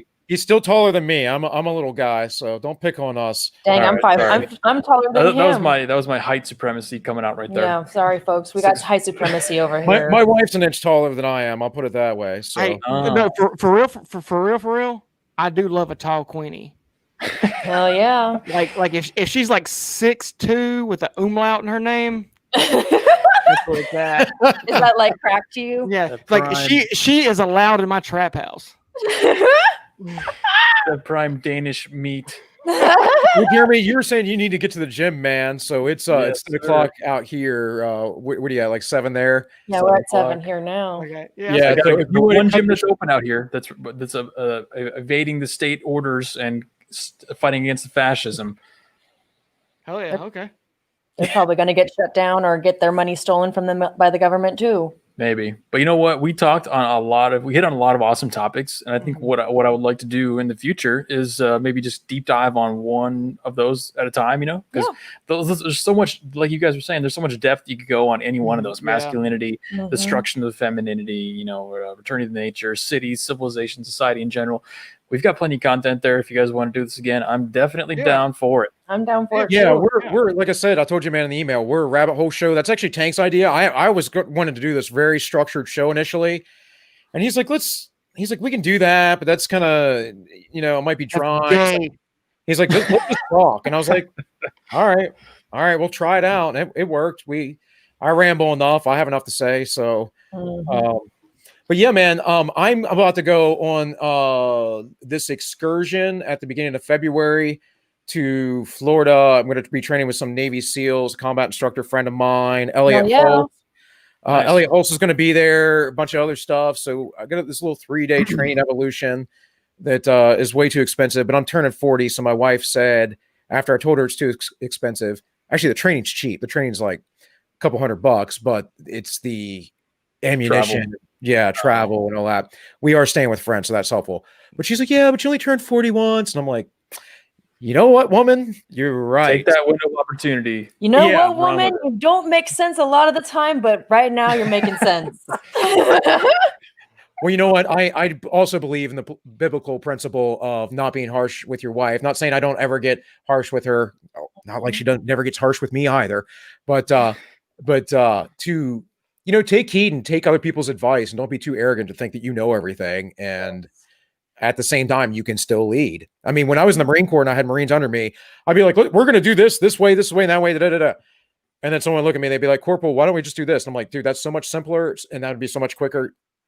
Let's get it done. Gold star for you. Yeah, but that's what I was talking about earlier about leadership. But yes, we'll do it again. I'll get in contact with you. It'll probably be, if we do it again, and be at the end of February or something like that. If you want to make it a regular once a month thing, man, that'd be fun. That'd be fun. Yeah, sounds like a good idea to me. Once a month feature. Yeah. Because we got our friend Don the other week. Don and I went on forever, and of course we're both Marines, and so you can't get two Marines together without being best friends. It was like Step Brothers. It was like, oh, you like activities? And it's like, I like activities too. Yeah. Instant bond. That's awesome. Right on, man. Guys, well, go ahead, man. No, just saying, right on. I'll look forward to that, and hope to see you back in my stream too. Yeah. So you want to plug yourself? I think it's mostly your audience tonight, because shout out to Robert and Osis and all you guys for showing up. It's pretty awesome. All of our OGs. They're definitely on board with forming the communities and whatnot. But if you guys are new to me and you're interested in seeing my content, I talk about this kind of stuff and a lot of politics, culture with my degenerate LGBT co-host Delaney here. I'm the intersectionality. Yeah, because I'm 100% European and too white for me to have any real meaningful opinions. So I have to funnel them through her. Yeah, and then I just tout what he's thinking and is too afraid to say. I just say it, and I won't get any slack. Hopefully, but Delaney, you said you have Mexican in you. A little bit. Yeah, but you're white passing, so it doesn't count. So Yeah, my white mother and my white grandfather. That's not diverse enough. I got to tout my little bit of Mexican and my little bit of Filipino. I identify as that more. Diversity wherever you can. So yeah, if you guys are interested, youtube.com/weekly narrative, weeklynarrative.locals.com for the private communities, all that. And hope to see you there. We stream Tuesday nights at 7, Tuesdays and Saturdays at around 7 o'clock Pacific time. That's right. join us on the stream. It'll be fun. Yeah, and I've been in your chat, and it's a good little group, and it's not too overwhelming though. Live chatters. We've had streams where we've had like 40 people on and 40 people watching, and the live chat's too much. I can't imagine these streams that have a couple thousand watching. Yeah. But in any case, much meaningful conversation. Yeah. In any case, guys, you can find me. I make my own content over at All-1. I keep things separate for good reasons, like that community strike I got the other day. But again, if you want to look at it, links in the description, or you can type in All-1, put channel beside it. It should come up. I'm on Rumble. I have a locals page. I'm working on other alt tech stuff, but I'm not a tech guy. And honestly, sitting in front of the computer, other than blabbing my mouth, is tedious for me. I'm just a manual labor guy. You know, I like to read and write sometimes, but yeah, computer stuff's right. As simple as it may be. Yes. We are on the Ends Justify the Memes every Wednesday night at 7 p.m. We announce when we have special shows. This Saturday, the 23rd at 3 p.m. Eastern, we will have Rebecca, that is blonde from Beauty and the Beta and blonde in the Belly of the Beast. She will be on the show probably for about 2 hours. Known Rebecca for a while because I used to be a Patreon of theirs. And and she's trying to go out with a bang right now because she thinks she's going to get she's gonna get ganked. Yeah, yeet for sure. But again, every Wednesday, 7 p.m., unless otherwise noted. This Saturday with Rebecca at 3 p.m. And Tank, you got anything, man? OnlyFans special $3.99 this month. Close-ups of my butthole. He'll even shave it for you. Well, I'm not gonna. Let's not talk crazy now, but he's got a mustache down there, by the way, if anyone's curious. I have multiple mustaches on both ends. Impressive. Well done, Tank. All right, guys, this has been the Ends Justify the Memes, and remember, those ends always justify those memes. Play that outro, Tank. I'm talking about all the way to the top, yeah. Unjustifiably in a position that I'd rather not be in, but the cream will rise to the top, oh yeah. Macho Madness, yeah, it's got more to offer.